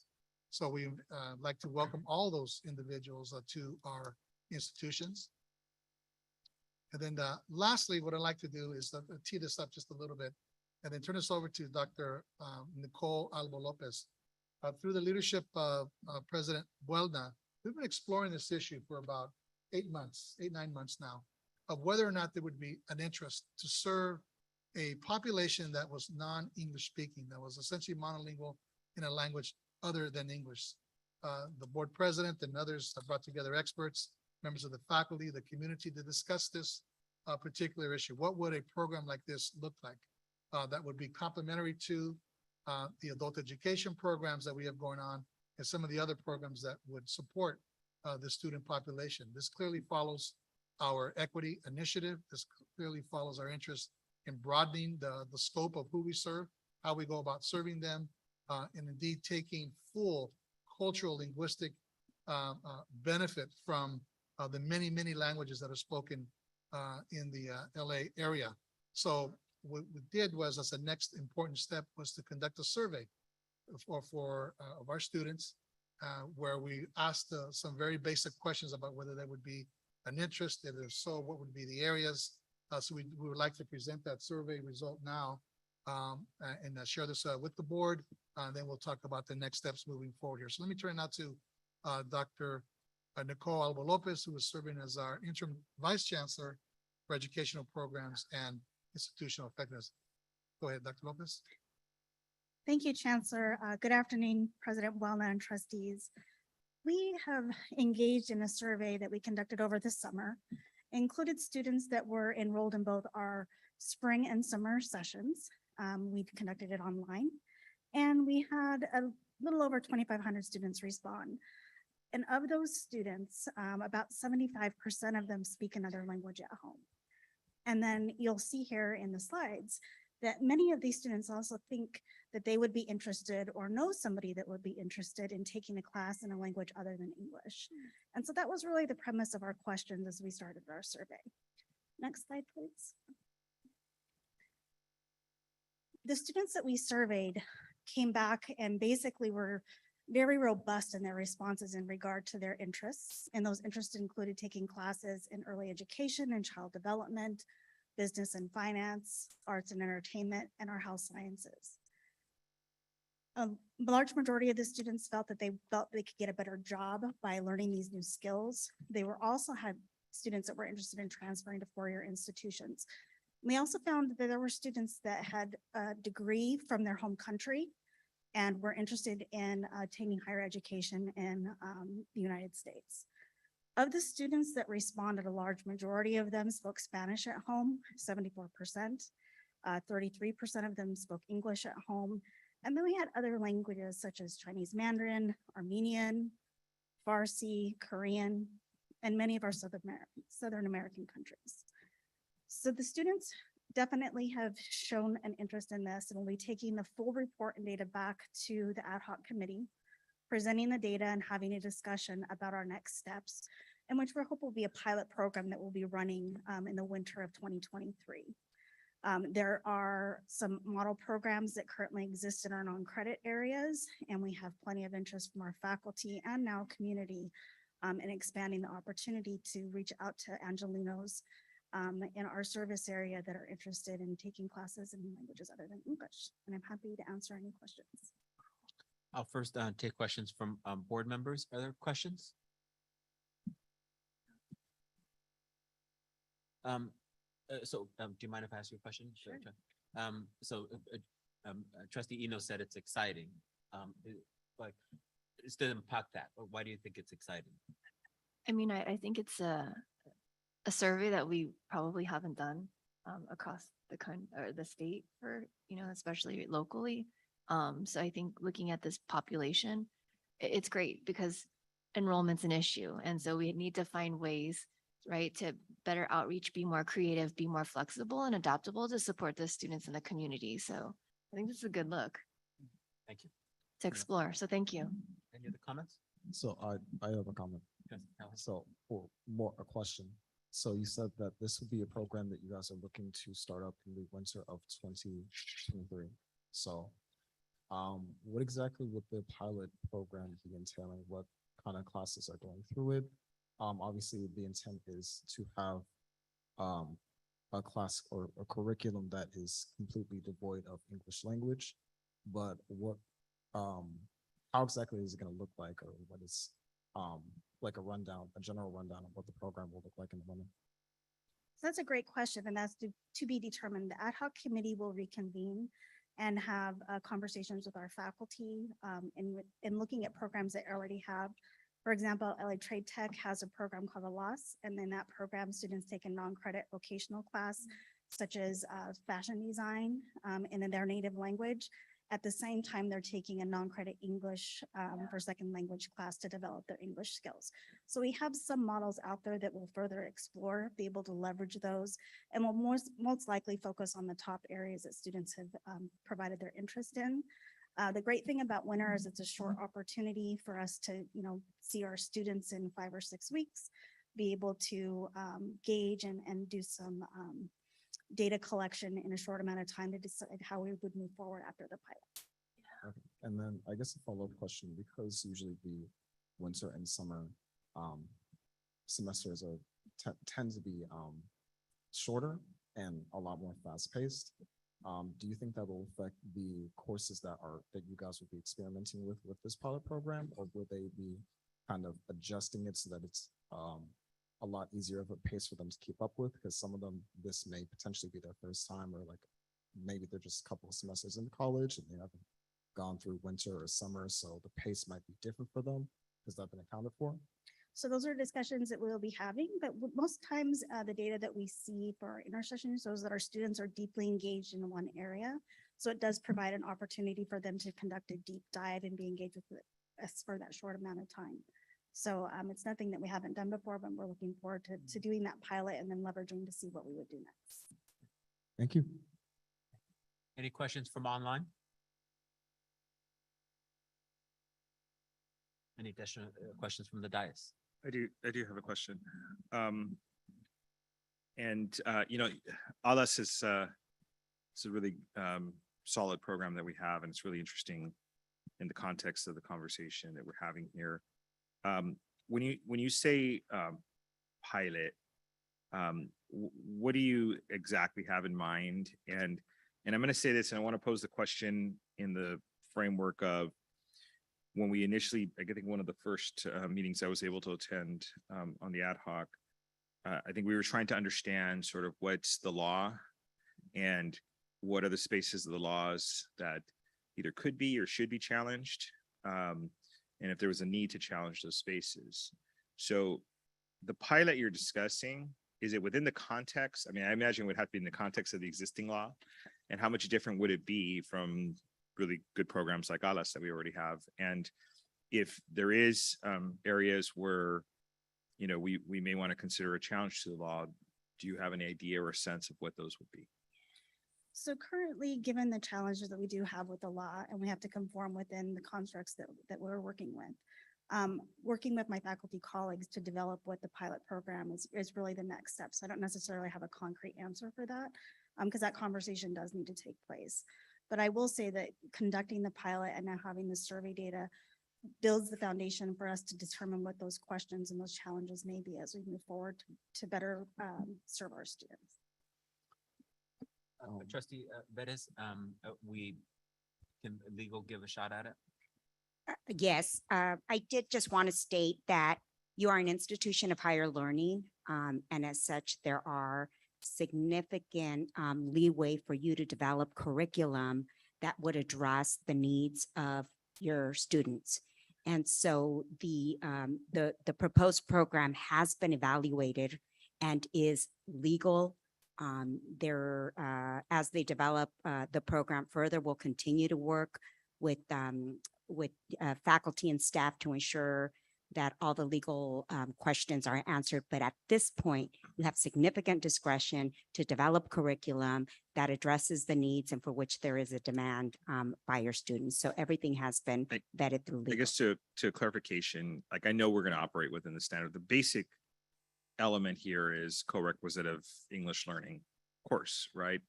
And so I think if we're going to, I wouldn't say it's not necessarily anything new, as long as, we could teach whatever we want to teach in whichever language we choose, as long as there's a English co-requisite. The question I think I was asking was, have we identified any other space where, and potentially this is the conversation, is an English co-requisite necessary? Or is that a space to challenge? So I think that, and it's funny because in the survey results, not on the screen now, but on the survey results, you see that debate and conversation happening on the positive and the negative side, right? So that's a really interesting piece, but I guess what I'm saying, because there may be, as opposed to looking at it as a pilot, there may be like how many more things like ALAS can be created in the district based on student demand, because there's a wait list for some of these things and programs. And we just heard, I think it was West LA who had mentioned a wait list for a particular program that's not taught in English. But from the standpoint of the interesting challenge to the body and to the institution is, are we going to confront that basic component of they have to have tagged core requisites? The K through 12 requirements on English only education are obviously very stringent and have been so since the passage of Proposition 227. There was a lot of litigation related to that, and there's been a lot of legislation to address the needs of the students K through 12. As an institution of higher learning, you don't have those same restrictions. So if you have students that are demanding certain courses in substantive areas in a language other than English, you have the ability to offer those courses. I mean, English only everything is a debate across the country, but it's not an impediment to you moving forward with this proposed program. Right. No, and I agree. And I think what I'm just trying to say is at some point, our requirement is some co-requisite somewhere that deals with an English pathway. So not English only, but an English pathway. So Trustee Vettis, thank you, General Counsel. I think the path that we've taken and I know Trustee Hoffman, you're next, but I wanted to address it as Trustee Vettis. And thank you for this, because this is an upcoming civil rights fight that we're doing, and we're being methodical about it. We're doing the legal analysis. We've done the legal analysis. We're doing the pilot project. We're looking at the need. I actually was surprised. I thought the need was going to be at around 36%. I didn't realize it was going to be in the 70%. So as the pilot project occurs, I mean, we're then going to be challenged, in terms of that requirement, and it's a one sentence requirement within the ed code. But I think we're likely going to be back here in 4, 5, 6 months to have that conversation, because we have been methodical. And I think the next step is potentially doing more community outreach and surveys in the community. We did it among our students, because as we look at, in terms of the committee that Trustee Henderson is going to be chairing, along with Trustee Eno, is the concept of diversity. And what does diversity in LA mean, right? We have the entire resolution on Mexican Independence Day. Then you have, 1848 and this becoming part of the United States. Then ultimately what we're attacking is English only as a racist ideology. And that is embedded in part within the ed code. And at the heart of it, it's getting at that. But we can't say that we're educating the entire community if we're ignoring folks who are having an issue speaking English. So it's upcoming and we're being methodical about it, but I appreciate the questioning, because I believe that you're 100% correct. Trustee Hoffman? Thank you, President Buelna. So are we then going to be teaching these classes or programs, and hopefully they'll be full programs, for credit? That's my understanding, correct? Yeah, yes. So rather than non-credit? And are we going to make sure that they are financial aid eligible programs and classes? Because that would be something really important as well.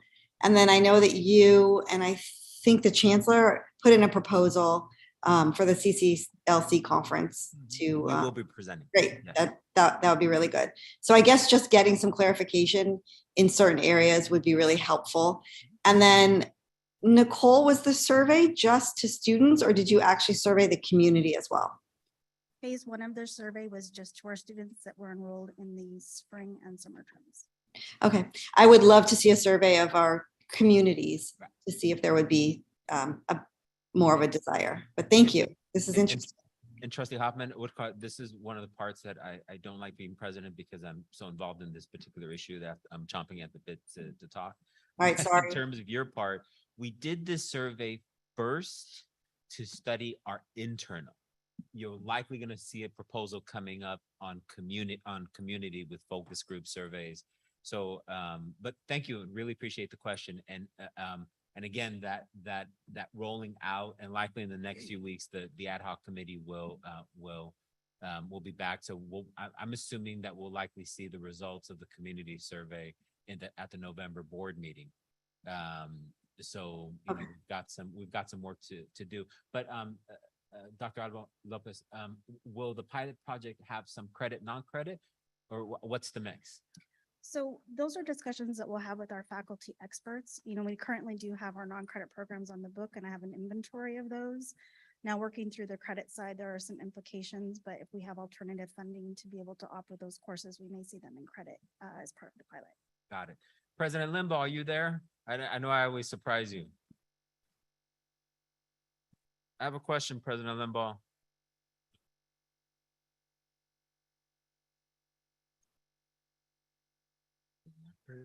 Okay.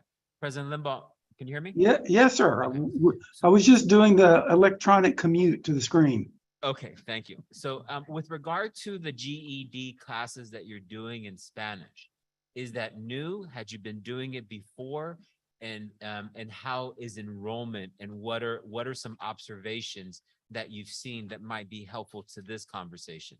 And I'm going to ask President Roman the same question with regard to the Mexican consulate, because that might inform this conversation. Then we'll bring it to a close. It's brand new here. The enrollment right now is 80 with 20 on a waiting list. And it came about through the work of our non-credit and adult education dean and staff, who did a survey of our students to see what kind of additional support they needed. And this came out, and I do believe they also worked with the adult education centers in the region, Culver City, that type of thing, to ascertain the need. So that's how it came about at West. Were you surprised what was it surprising in terms of the number of students who enrolled? Is there anything that we can glean from that experiment? I was not surprised, because the number of students who come in, and often they're the only English language speakers in their family, and they'll indicate that their family would be interested in some additional education. And so it partially came about organically and through conversations in the community with our students.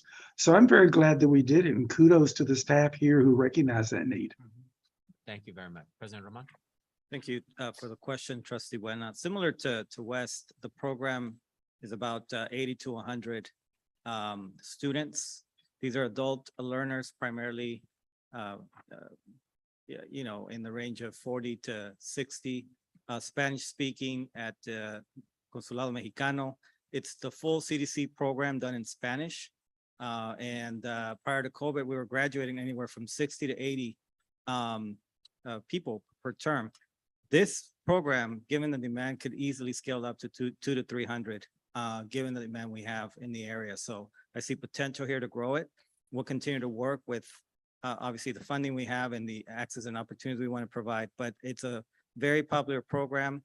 It's getting folks into certificates that have immediate job opportunities lined up for them, going into our CDC childcare areas in the community. So we're going to work towards scaling this up. But in terms of just the question of demand, there is definitely demand and opportunity here to scale this program up, among others, obviously.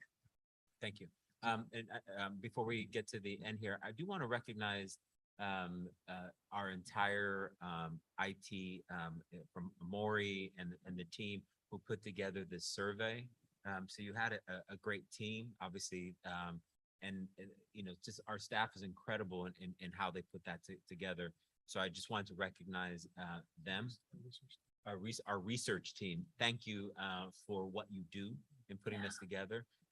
Working with Dr. Alba Lopez, who came in here and just took this on, and recognize, even though he's not with us, he's at president over there at that other college to northeast of us, Glendale College. But Dr. Coroner really helped put this together, and the entire team that is working, and the faculty who are part of the ad hoc committee that have been doing a lot of this work, and it kind of have kept the flames going on this issue. I just think it's important to recognize, and the legal team that did the legal analysis as well. So it's a complete team. I just wanted to thank them. We're only 1% done, but this was a big 1% of the process. And it's important to recognize the team. So Chancellor. Yes, thank you, Dr. Bellin, for your leadership on this issue as well. Just as we close here, I wanted to thank you all for the excellent discussion during this report. Thank Dr. Albo Lopez and all those who contributed to this. Two quick bullet points. In an earlier slide, I'd mentioned the name of the Provisional Communications Director. The correct name is Juliet Hidalgo, not the name I put there. So we'll make corrections for the record.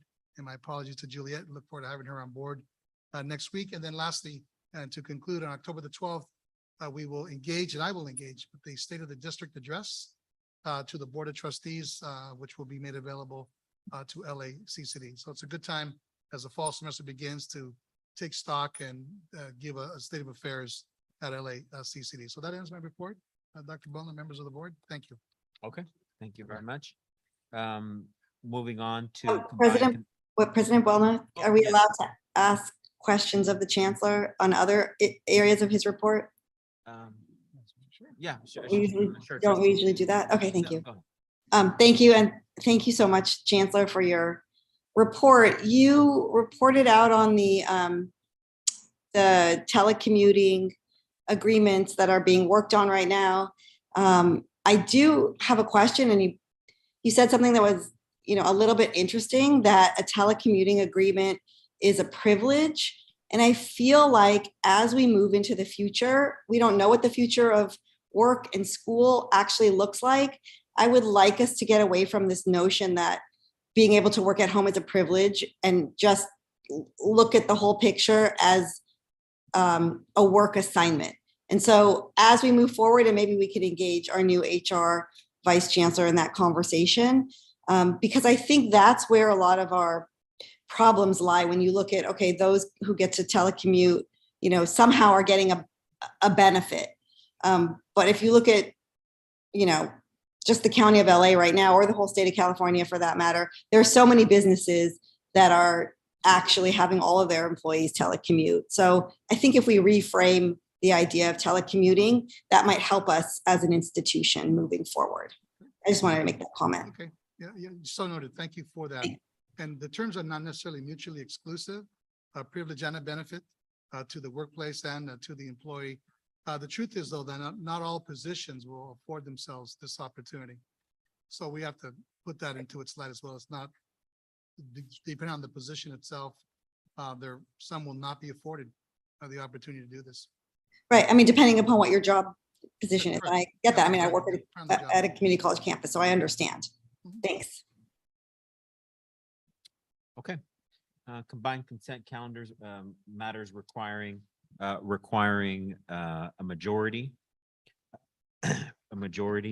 Board members, we now have for our review the combined consent calendar for item I1 through V7. I1 through V7. These items include consent calendar, human resources, personnel commission, academic affairs, student services, budget. Are there any items which require additional information? Please state the item number on the agenda where we may find it.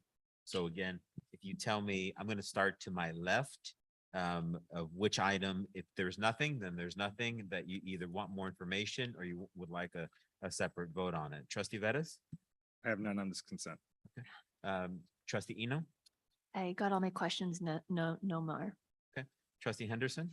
I would just like some clarification on item J, numbers 3 and 4. 3 and 4. Okay. Just a quick question. Questions. Okay. Student Trustee Callahan? Information on item N5. N5? N5. Okay. Trustee Hoffman? No questions. Vela? Trustee Vela? No items, thank you. Trustee Moreno? Don't have any items, but I've never seen so much money spent for so few students. There's I would have gone, I went through the list of items, but I think it's too many to talk about here, but we are spending money, extraordinary amounts of money for so few students, and I'm concerned about the economic Let's get implications into of this. that. Trustee So I don't Renner. have any questions now. No. Okay, you have the opportunity once we get through that. I just want to take care of business first. Okay. So we have questions on J 3 and 4 and N5. Chancellor? Okay, we could bring up, so these are authorizations from the Personnel Commission for payments for temporary out-of-class work when employees are viewed and are doing essential work out of class. A claim is made, if you will. It's reviewed and ultimately authorized by the Personnel Commission as legitimate work that is out of the classification of the individual. So what this does is it pays those individuals for that out-of-class work. So this was the determination on 3 and 4, and it has the dollar amounts for each. So it was approved by the Personnel Commission after a submittal and review, and now it's brought to the board for your approval. So thank you for that, Chancellor. So my question isn't so much about this. It's when we have folks that are working out of class, that means that they're doing a job that they wouldn't normally do, or they weren't hired to do. Do they receive some sort of additional training so that at some point, say for instance, the person that was doing this work here for items 3 and 4, I'm assuming it's 2 people since they're listed twice, that at some point they could use this on their resume. They're not only being compensated for doing this additional work, but they could also, I guess, be moved or promoted to do this particular role. Does that make sense? It does. Well, the idea is that once they're in these new roles and responsibilities, the supervisor usually will do the training so they could do the work appropriately. And should that position come up, they're in a better position to apply. So it's sort of it is an opportunity that they can use. Absolutely. And say, I've done this. Absolutely. And some employees will take on these out-of-job assignments willingly so they can learn these new skills so that when the opportunity arises, they're ready to go. Thank you. I guess, expanding upon that, it does give them extra training, and in case the opportunity does arise, then they would be able to take advantage of it. But does that give them prioritization in any way as far as? No. No. They're able to demonstrate their skill set and that they've done this work before, albeit on a temporary basis. But no, there's no prioritization. So if they've done the work in the past and the position opened up and we know that they have the skills to actually do the job, they still don't get any kind of prioritization to anybody else applying for the position. That's correct. They're just well positioned to compete well for the position. Okay. Trustee Henderson, did that answer your question? Yes, it did. Okay. N5.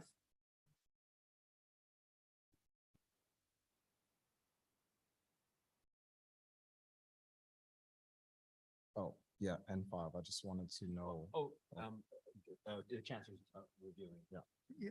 What this is like, it's a permit for an outside entity, in this case, this church in Los Angeles, to use the Fine Arts Auditorium and for a classroom on Sundays. It's not unusual that our colleges on the weekends are used for places of worship and other kinds of sports and recreational activities. So this is a permit that follows our rules and regulations. It's a outside permit contract with an agency to use our facilities. Yeah, that wasn't the thing that concerned me. I was more looking at the $100,000 that was given to it. What exactly? I know that they're using the space for worship and such, but what exactly does that amount of money go to when we're just opening up the space for them to use? That's the rental cost for the facilities that are being noted there for the period of, it looks like about a year or so. So that's over 52 weeks or 50 or so weeks. So you could guesstimate out that it's, $2,000 or so plus dollars per weekend for the auditorium and the classrooms. Okay. Thank you. Thank you. Seeing no other items or no items pulled, may I have a motion and a second to adopt the items of the combined consent calendar I1 to V7? So moved by Trustee Henderson. Second by Student Trustee Callahan.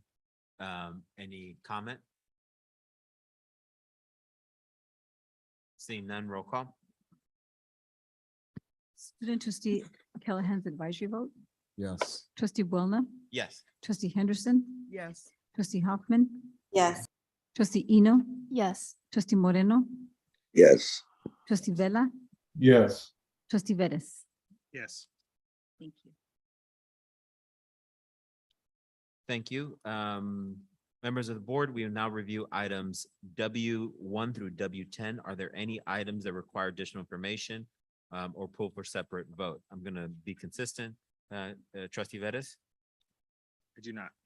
trustee Eno, No. trustee Henderson, No. student trustee Callahan, None. trustee Hoffman, None. trustee Vella, No. trustee Moreno. No. May I have a motion? May I have a motion and a second to adopt business items W1 through W10? So moved. So moved trustee Eno, second by trustee Henderson. Any comments? Seeing none, roll call. Student trustee Callahan's advisory vote, Yes. trustee Boulna, Yes. trustee Henderson, Yes. trustee Hoffman, Yes. trustee Eno, Yes. trustee Moreno, Yes. trustee Vella, Yes. trustee Vettis. Yes. Thank you. Thank you. We'll now move on to facility items X1 through X14. Board members will now review items X1 through X14. Are there any items which require additional information? Please state the item number. Trustee Vettis, I have none. trustee Eno, No, thank you. trustee Henderson, No questions. trustee Callahan, None. trustee Hoffman, I have none. trustee Vella. Item 3, please. 3 for information or for separate vote? Just for information. Okay. Trustee Moreno. No, I have none. Okay. Chancellor, item 3. Okay, let's go to item 3, please. Yes. This is the authorization of a contract for Bernard's Brothers to complete the project at the Southgate Educational Center of East Los Angeles College. I did send a separate communication to the board on this with some additional detail. It was a letter that was put forth by the Facilities Division and Dr. Smith. So I'm happy to answer any particular questions that you might have, but this does authorize this general contractor to complete the project at the Southgate Center, and we do expect a substantial completion by the spring of 2024, as was determined in a previous iteration of this project. President Buelna. Yes, trustee Vella. First of all, I just want to thank you, Chancellor, so much. And I want to thank our Chief Facilities Executive, Dr. Ruben Smith, and his team for swiftly moving forward with this competitive bid to finally construct Southgate. I did want to implore the support of all of you for there to be outreach into the community, as well as the local elected officials on periodically on timeline, as well as our wonderful president of East LA College to be able to communicate with the communities that will be affected. But again, just wanted to thank our team for moving forward with this. There is a savings as well in this. And so again, just wanted to ask for your support for there to be outreach out into the community. Thank you. Thank you. May I have a motion and a second to adopt facilities items X1 through X14? So moved. Second.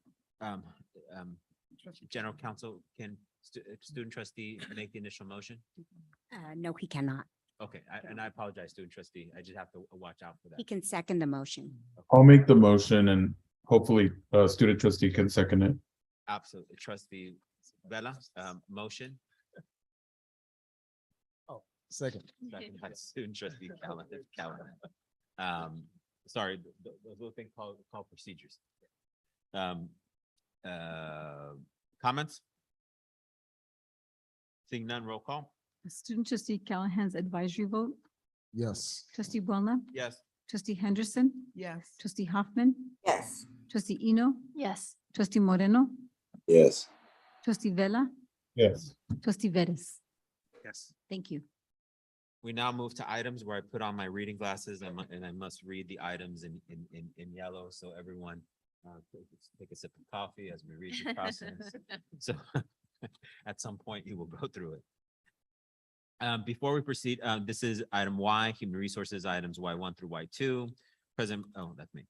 Before we proceed to vote on the next two action items with regard to the employment actions for college presidents and district executives, I will read the following language for the record. Pursuant to Government Code Section 54953C3, which is part of the Brown Act, we are required to make an oral summary of proposed actions on the salaries, salary schedules, or compensation paid in the form of fringe benefits for all executives level positions as assigned in subsection D of Government Code Section 3511.1 during the open meeting in which final action is to be taken. In our case, we need to provide such summary for positions such as the chancellor, the vice chancellor, as the vice chancellors, and and college presidents. The agenda items now before us include an employment action for President of Los Angeles Mission College, Doctora Armida Ornelas, from September 1, 2022 to June 30th, 2025, with salary placement at step 3, $20,157.17 per month of the president's salary schedule. She will receive a $500 per month car allowance and will be entitled to the same health and welfare benefits as received by other unrepresented administrators, including retiree health benefits. May I have a motion and a second on item Y1? So moved. So moved by trustee Eno, I'll second. second by trustee Hoffman. Any comment? Congratulations. Yeah. Congratulations, Dr. Ornelas. We're very proud of you. Seeing no additional comment, roll call. Student trustee Callahan's advisory vote, Yes. trustee Boulna, Yes. trustee Henderson, Yes. trustee Hoffman, Yes. trustee Eno, Yes. trustee Moreno, Yes. trustee Vella, Yes. trustee Vettis. Yes. Thank you. Thank you. Congratulations. Employment action for interim president. Next on the employment action for interim president of Los Angeles Pierce College, Ms. Araceli Aguiar, from September 1, 2022 to October 31st, 2022, with salary placement step 2, $19,106.32 per month of the vice chancellor and college president salary schedule. Dr. Aguiar will receive the $500 per month car allowance and will be entitled to the same health and welfare benefits as received by other unrepresented administrators, including retiree health benefits. May I have a motion and a second on item Y2? I'll move to approve item Y2. Second. Trustee Hoffman moved, trustee Vella second. Any comment? I just want to make a comment and thank you, Dr. Aguiar. I know you're anxious to retire, but thanks for sticking with us just a little bit longer. Yes, I will not amend it to say 5 additional years. That's my comment. See no additional comment, roll call.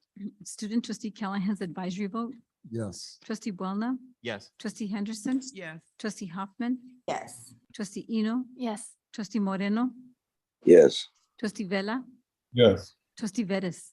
Yes. Thank you. Board members, moving on to item Z.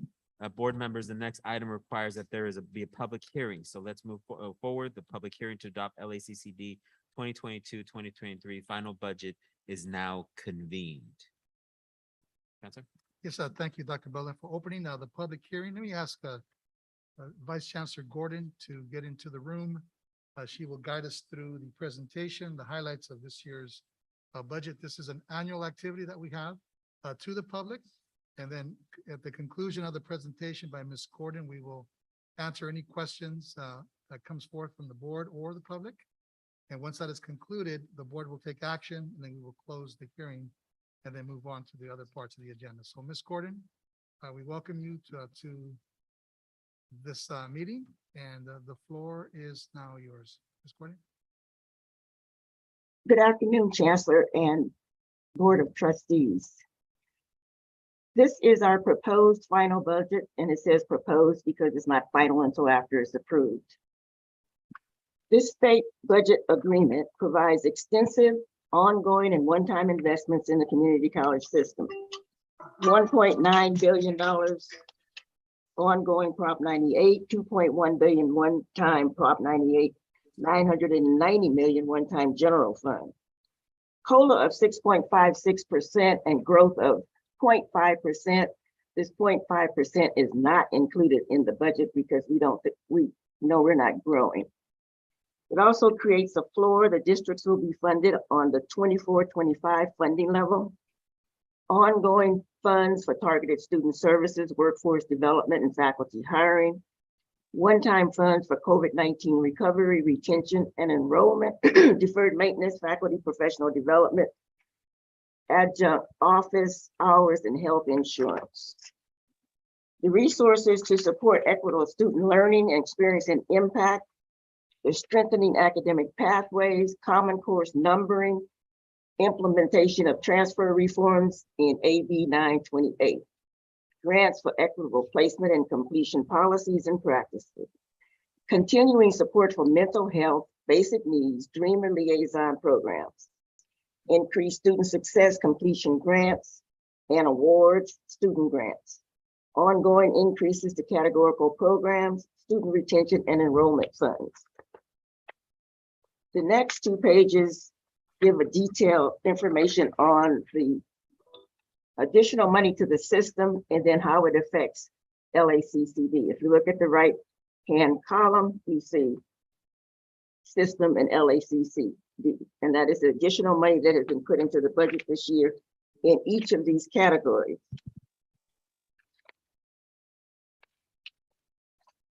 The changes from our tentative budget to the final budget. In the final budget, we're distributing open orders and designated balances. Designated balances for the year, 72.2 million, of which 66.8 belongs to the colleges, ESC and IT 1.9, district-wide and Vandy Camp 8.6.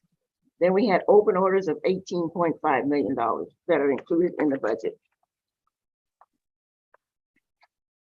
The budget planning assumptions for the unrestricted general fund are based on state adopted budget. Chancellor's Office advanced apportionment minimum revenue guarantee of $719 million, 767. The revenue assumptions were the prior year total computational revenue of $675.1 million plus COLA of 6.56%, $44.3 million in COLA.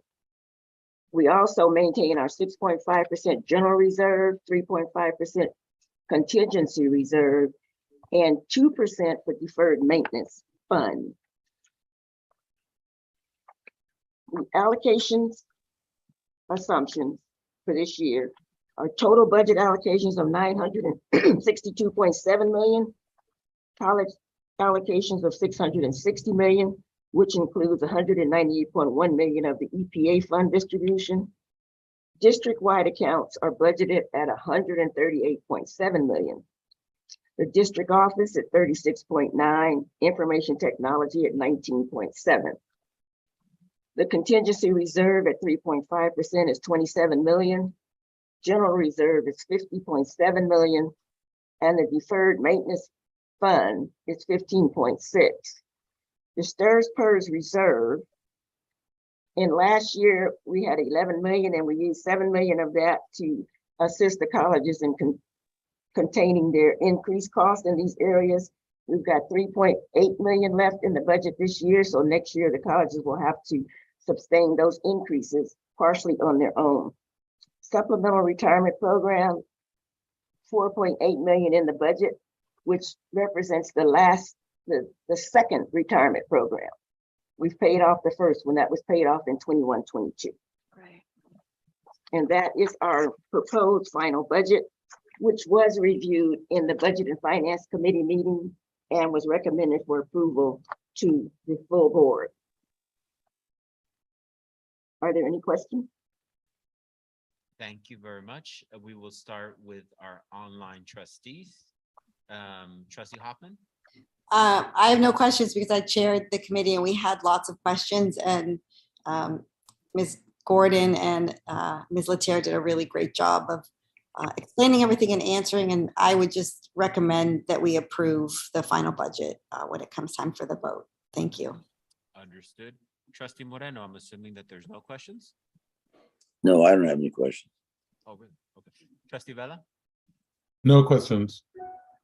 Trustee Vettis? I have no questions. Trustee Eno? No questions. Thank you. Trustee Henderson? No questions. Student trustee Callahan? I do have a question. Okay. I'm looking at the resources support. Support. Louder. Oh, louder. You know, just turn up the volume. I'm looking at the resources to support equitable student learning, experience, and impact. I do not see anything here that is regarding student workers or any kind of support for tutoring and such. Any emphasis on was there any regard to that when proposing this budget for potential employment of student workers in programs across the district?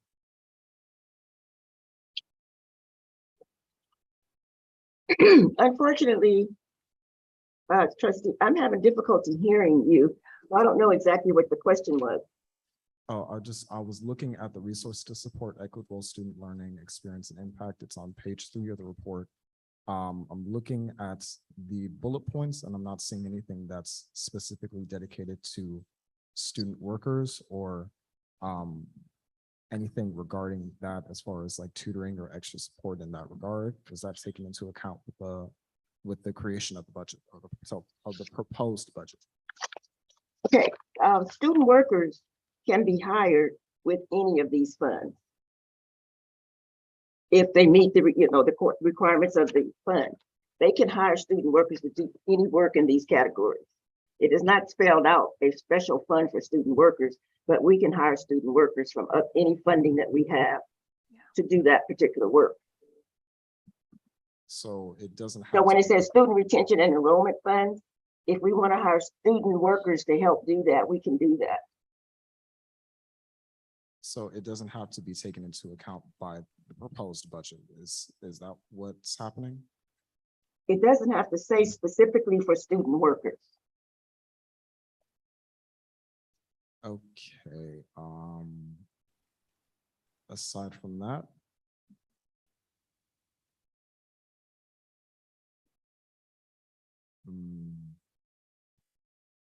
I do have additional questions, but I'll probably have to ask them after the item is, or whatever happens to the item. You guys have obviously gone through the tedious process and I trust your abilities in creating a very equitable and trustworthy budget for our next year. So I'm not going to doubt this, but I will be asking a few questions afterward as far as additional questions that I do have regarding some of the allocations. But thank you. Okay. Thank you. Are there any questions from the public on this item?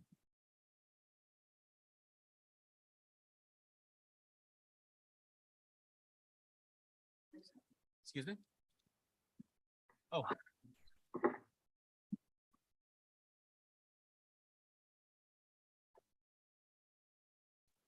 Hi, good afternoon. Giovanna Campos for AFT 1521A. My question for our CFO is, what part of the budget was used to make sure that the campuses are technologically able to service our students, service our faculty and staff, as well as air conditioning, vents, all that information that was supposedly used with HER funds? And I've previously requested these reports of the Budget and Finance Committee from the campuses. So I'm requesting them again. I would like to know the funds and how they were used on each campus for technology and for HVAC. And you're speaking of HER fund. Repeat that, I'm sorry? You're speaking of HER funding? HER funding and general fund. Okay. Yeah, information would need to come from the colleges. There is funding for IT that has come from the budget. And the colleges would use that, but they could also use any of their other unrestricted general funds. But a lot of them used a lot of their HERF funding. And in order for you to know exactly what they did, it would have to come from the college because they made their plans. I won't be able to provide that information for you. Okay, so I would like to request those reports once again from the college presidents, because we have issues at these campuses that are being reported to us, that classrooms don't have Wi-Fi access, that they don't have ACs.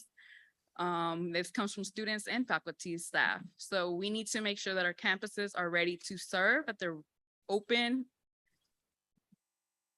Our work environments are not what they're supposed to be. And it's not the first time that we talk about it. So I just want to make sure that we are all aware that they're not, and that work needs to be done. These monies need to be put where they're supposed to, and not in your pockets. Thank you. Are there any other members online, Lupe, that would like to make a comment? No other hands raised. Okay. Seeing no comment, thank you, Ms. Gordon. Again, I'll go ahead and move forward. May I have a motion and a second? I'd like to move to adopt the final budget. We have one more question. Oh, you asked for motion. Okay. I'll go back to, could you take, Trustee Henderson? Hello, can I be heard? Mike. Okay, so I had an additional question. Well, I guess it's probably done on the rolling basis or whenever it is needed, but does the budget account for hiring incentives of staff for our colleges? Is that something that's taken into account, or is it listed somewhere within the budget?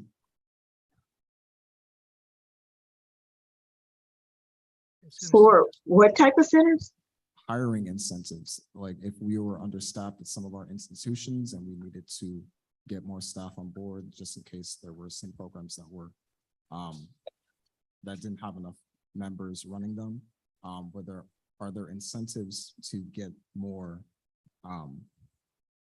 people on board at these colleges within that's being accounted for in the budget?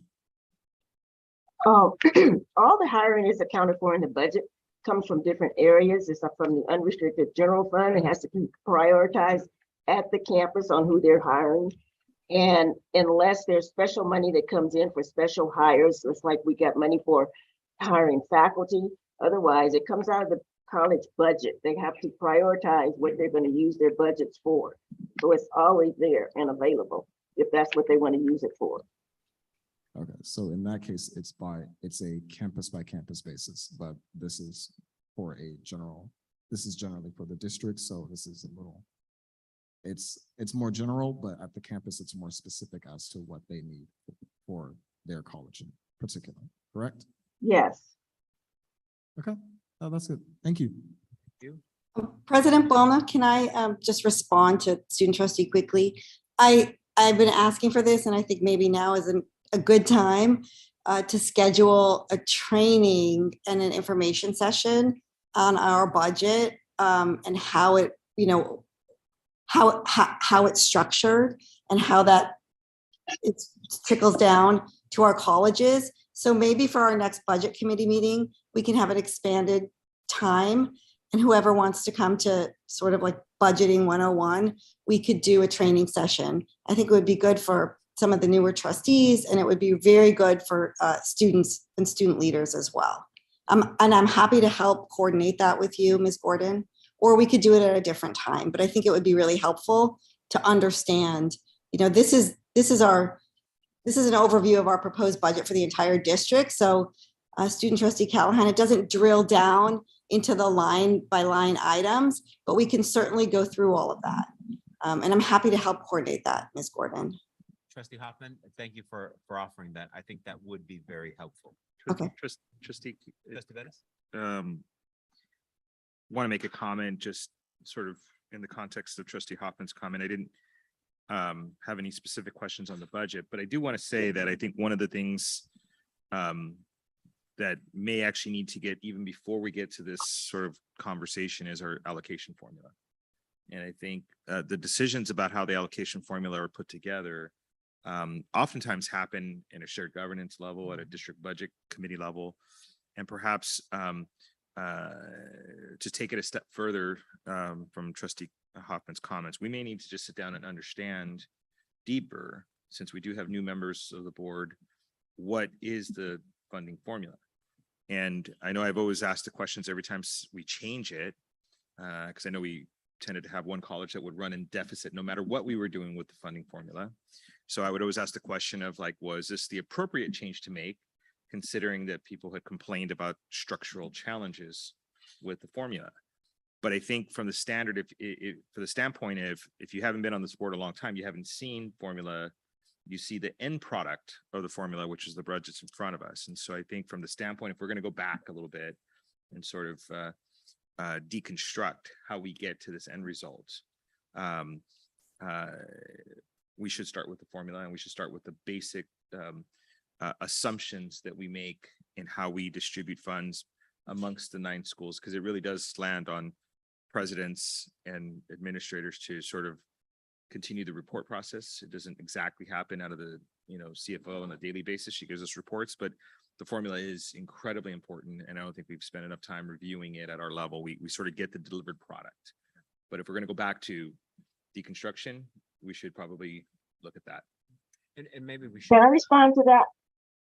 Yeah, give me Yes. one second, Ms. Gordon. So yes, and maybe we should take a little time at the next board meeting to do that. Offline, Trustee Hoffman, you and I can have a discussion, but there does appear to be interest in what you're saying, and I agree with it as well. So however we can make that a little more comprehensive. Ms. Gordon?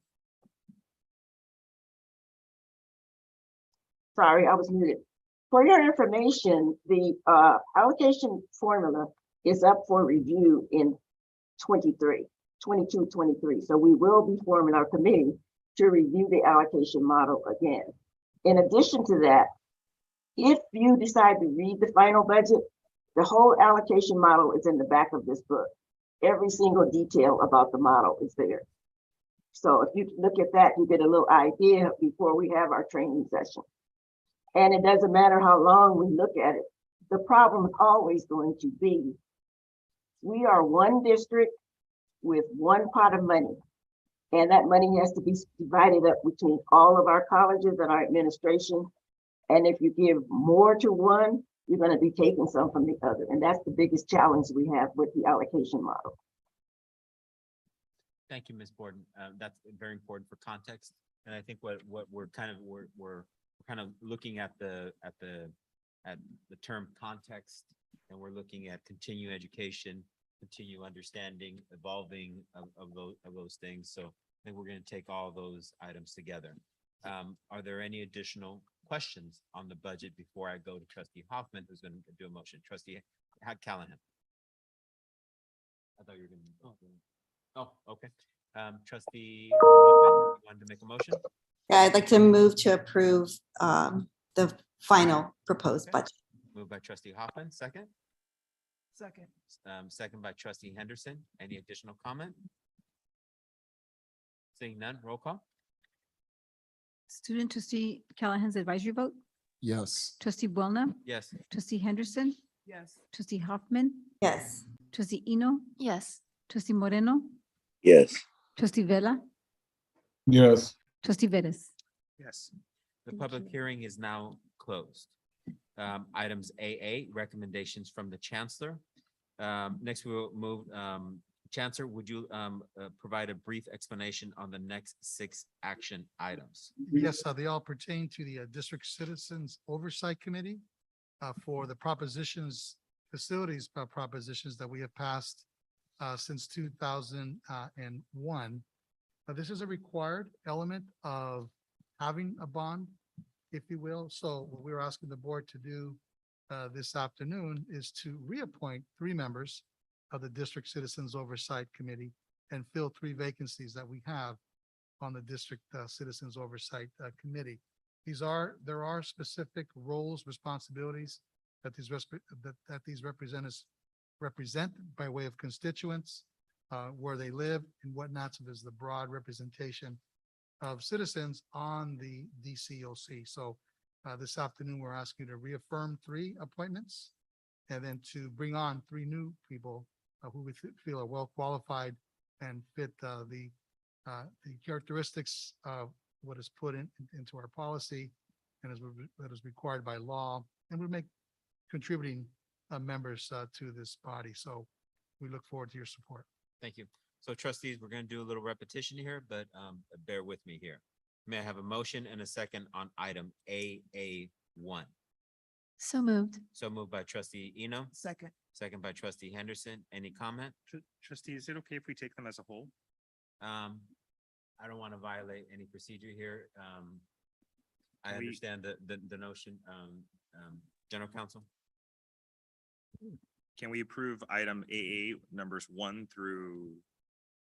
I There- guess it's There is nothing that would preclude you from doing it as 1 through 6. one motion. Okay, fair enough. May I have a motion and a second on items A1 through AA6? So moved. So moved by trustee Eno, Second. trustee Henderson.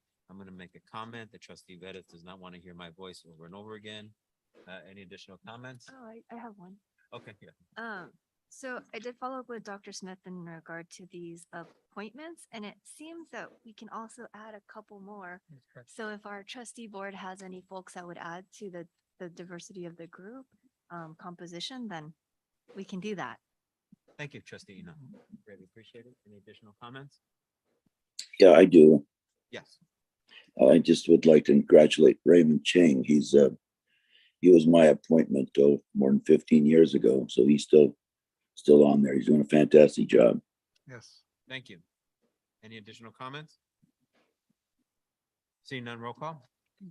Student trustee Callahan's advisory vote, Yes. trustee Boulna, Yes. trustee Henderson, Yes. trustee Hoffman, Yes. trustee Eno, Yes. trustee Moreno, Yes. trustee Vella, Yes. trustee Vettis. Yes. Okay, item BB, notice and reports on informatives. Board members, there is 1 notice. No action is required at this time. Chancellor? We do notice these will be taken up for your approval next month.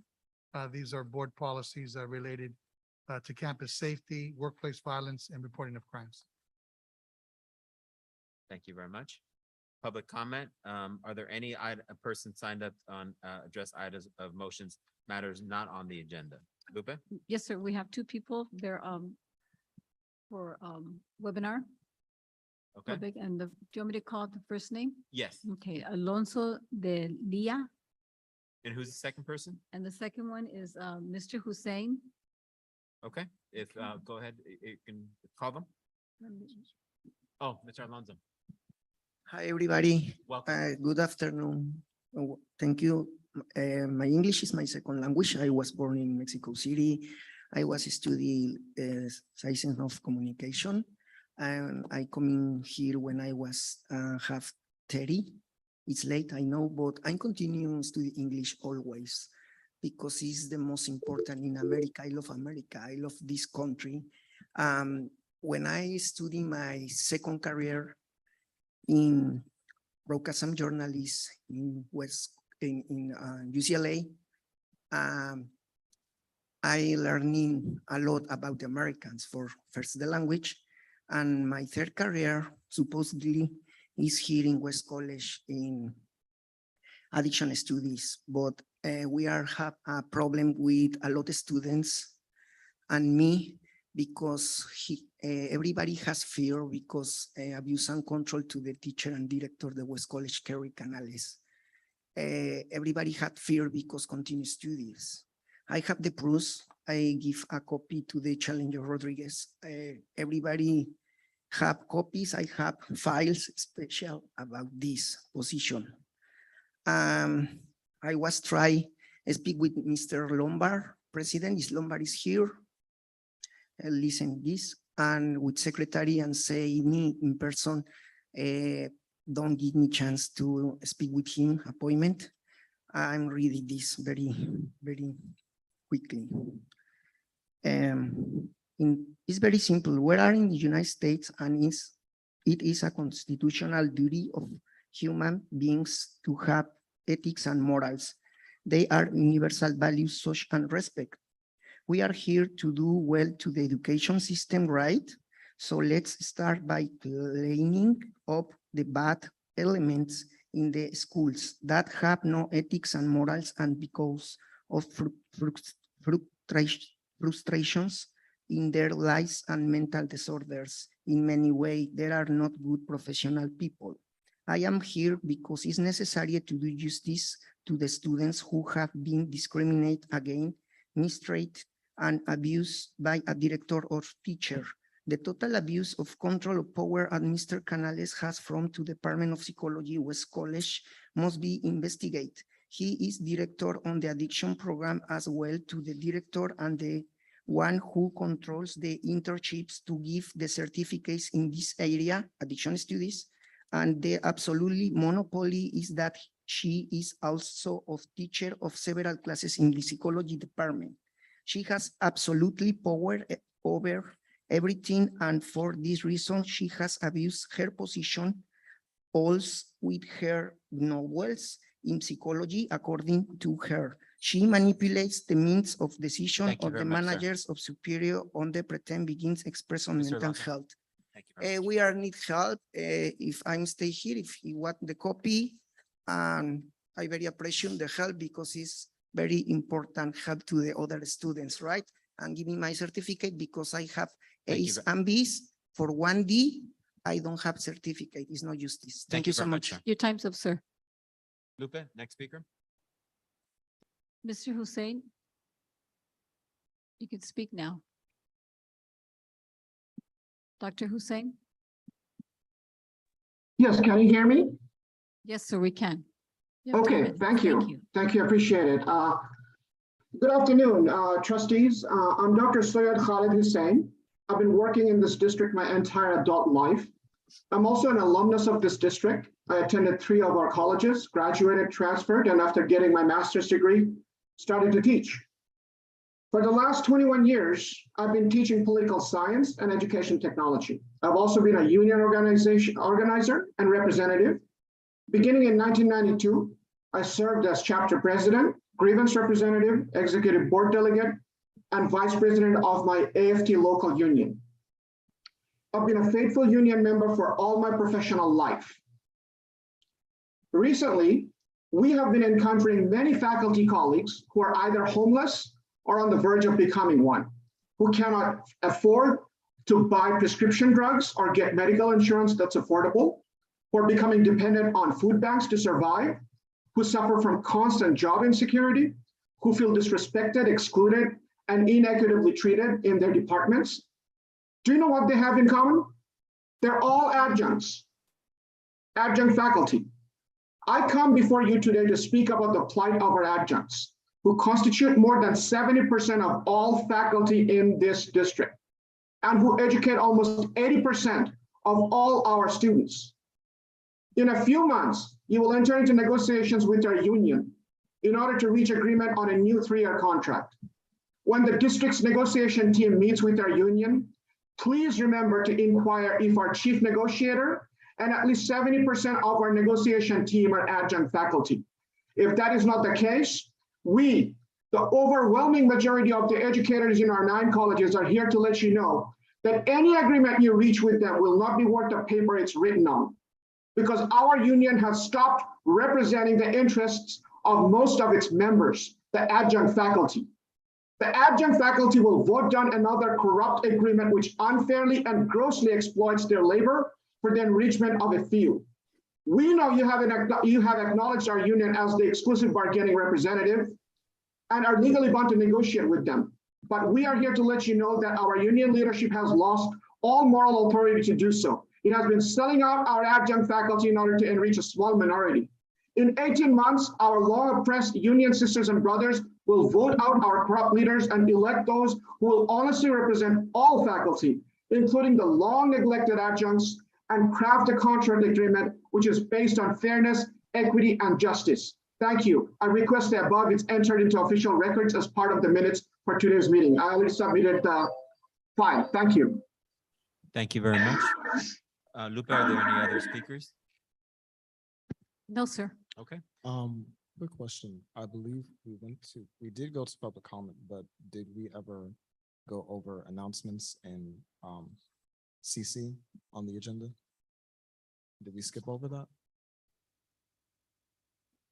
You know what? I did skip over that. Thank you very much.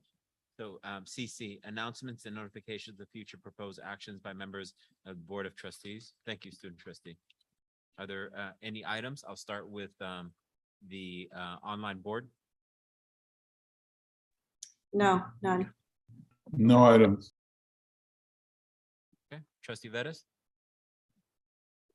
Trustina? Yes, Chancellor and I are coordinating our first API Advisory Committee meeting. And I think it's going to be on the 22nd of September. So we will bring that back and make it as robust as we can. Thank you very much. Yes. I also need to, even though it's been discussed, the Committee on Monolingual Learning is going to happen relatively quickly. So that's important as well. Trustee Henderson? Thank you, President Buolna. The Ad Hoc Committee for Gender Equity and Diversity, trustees Eno and Hoffman and I will be meeting next week. So I hope to have a great report. Oh, excellent. So sorry, Trustee Hoffman, I forgot to I should have. So my apologies for not mentioning you as part of that committee as well. Thank you. Student trustee Callahan? No items, but I do have two announcements. Okay. So the first thing, which I mentioned in my report, was the campus safety or really public safety in general throughout. That's it's becoming a reoccurring issue throughout the district. Crime rates are increasing, and not only are these student leaders, but our staff and faculty are also seeing constantly that there are definitely areas of weakness and that need to be addressed as far as campus safety and making sure that we're preparing a safe environment for students when they come back. And as far as I've seen there, I haven't seen any direct or upfront initiatives happening with that. In some cases, I've seen some safety precautions being taken away in this time where we're trying to move back into an on-campus environment.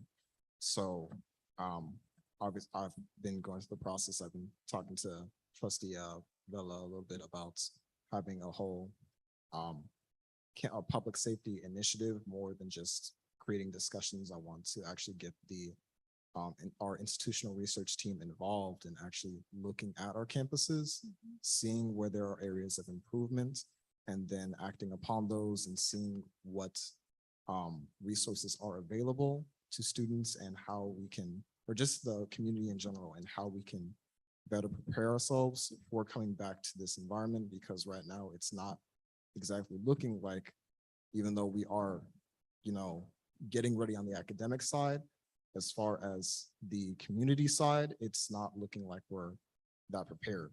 So that's something that I'm going through the very slow, tedious process of putting together. It's been dragging on, partially my fault, a lot of things happening on my end. I'm completely to blame for not going through a lot faster, but I'm trying my best to put this whole initiative together. But expect to see something coming about that in either mid to late October. And the second thing I wanted to address, which is kind of a circle back, because we had multiple staff and faculty come on in this meeting addressing the needs of staff and faculty members in the district. So me saying this is, it's not a new concept, but we kind of need to step up our game with how we treat our employees. I was told in a student trustee retreat that I'm a student and I need to stay in a student's place. So there's certain topics that I don't have the right to talk about, which I feel is a little insulting, a little absurd. But if these are things that are directly affecting students, because it's not just the fact that our employees' conditions are worsening, because those conditions are worsening, students' experiences are worsening too.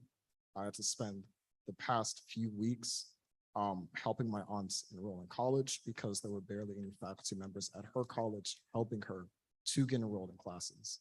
And that's a direct problem because there aren't that many people around to handle this massive influx of students, but there's barely anybody addressing it.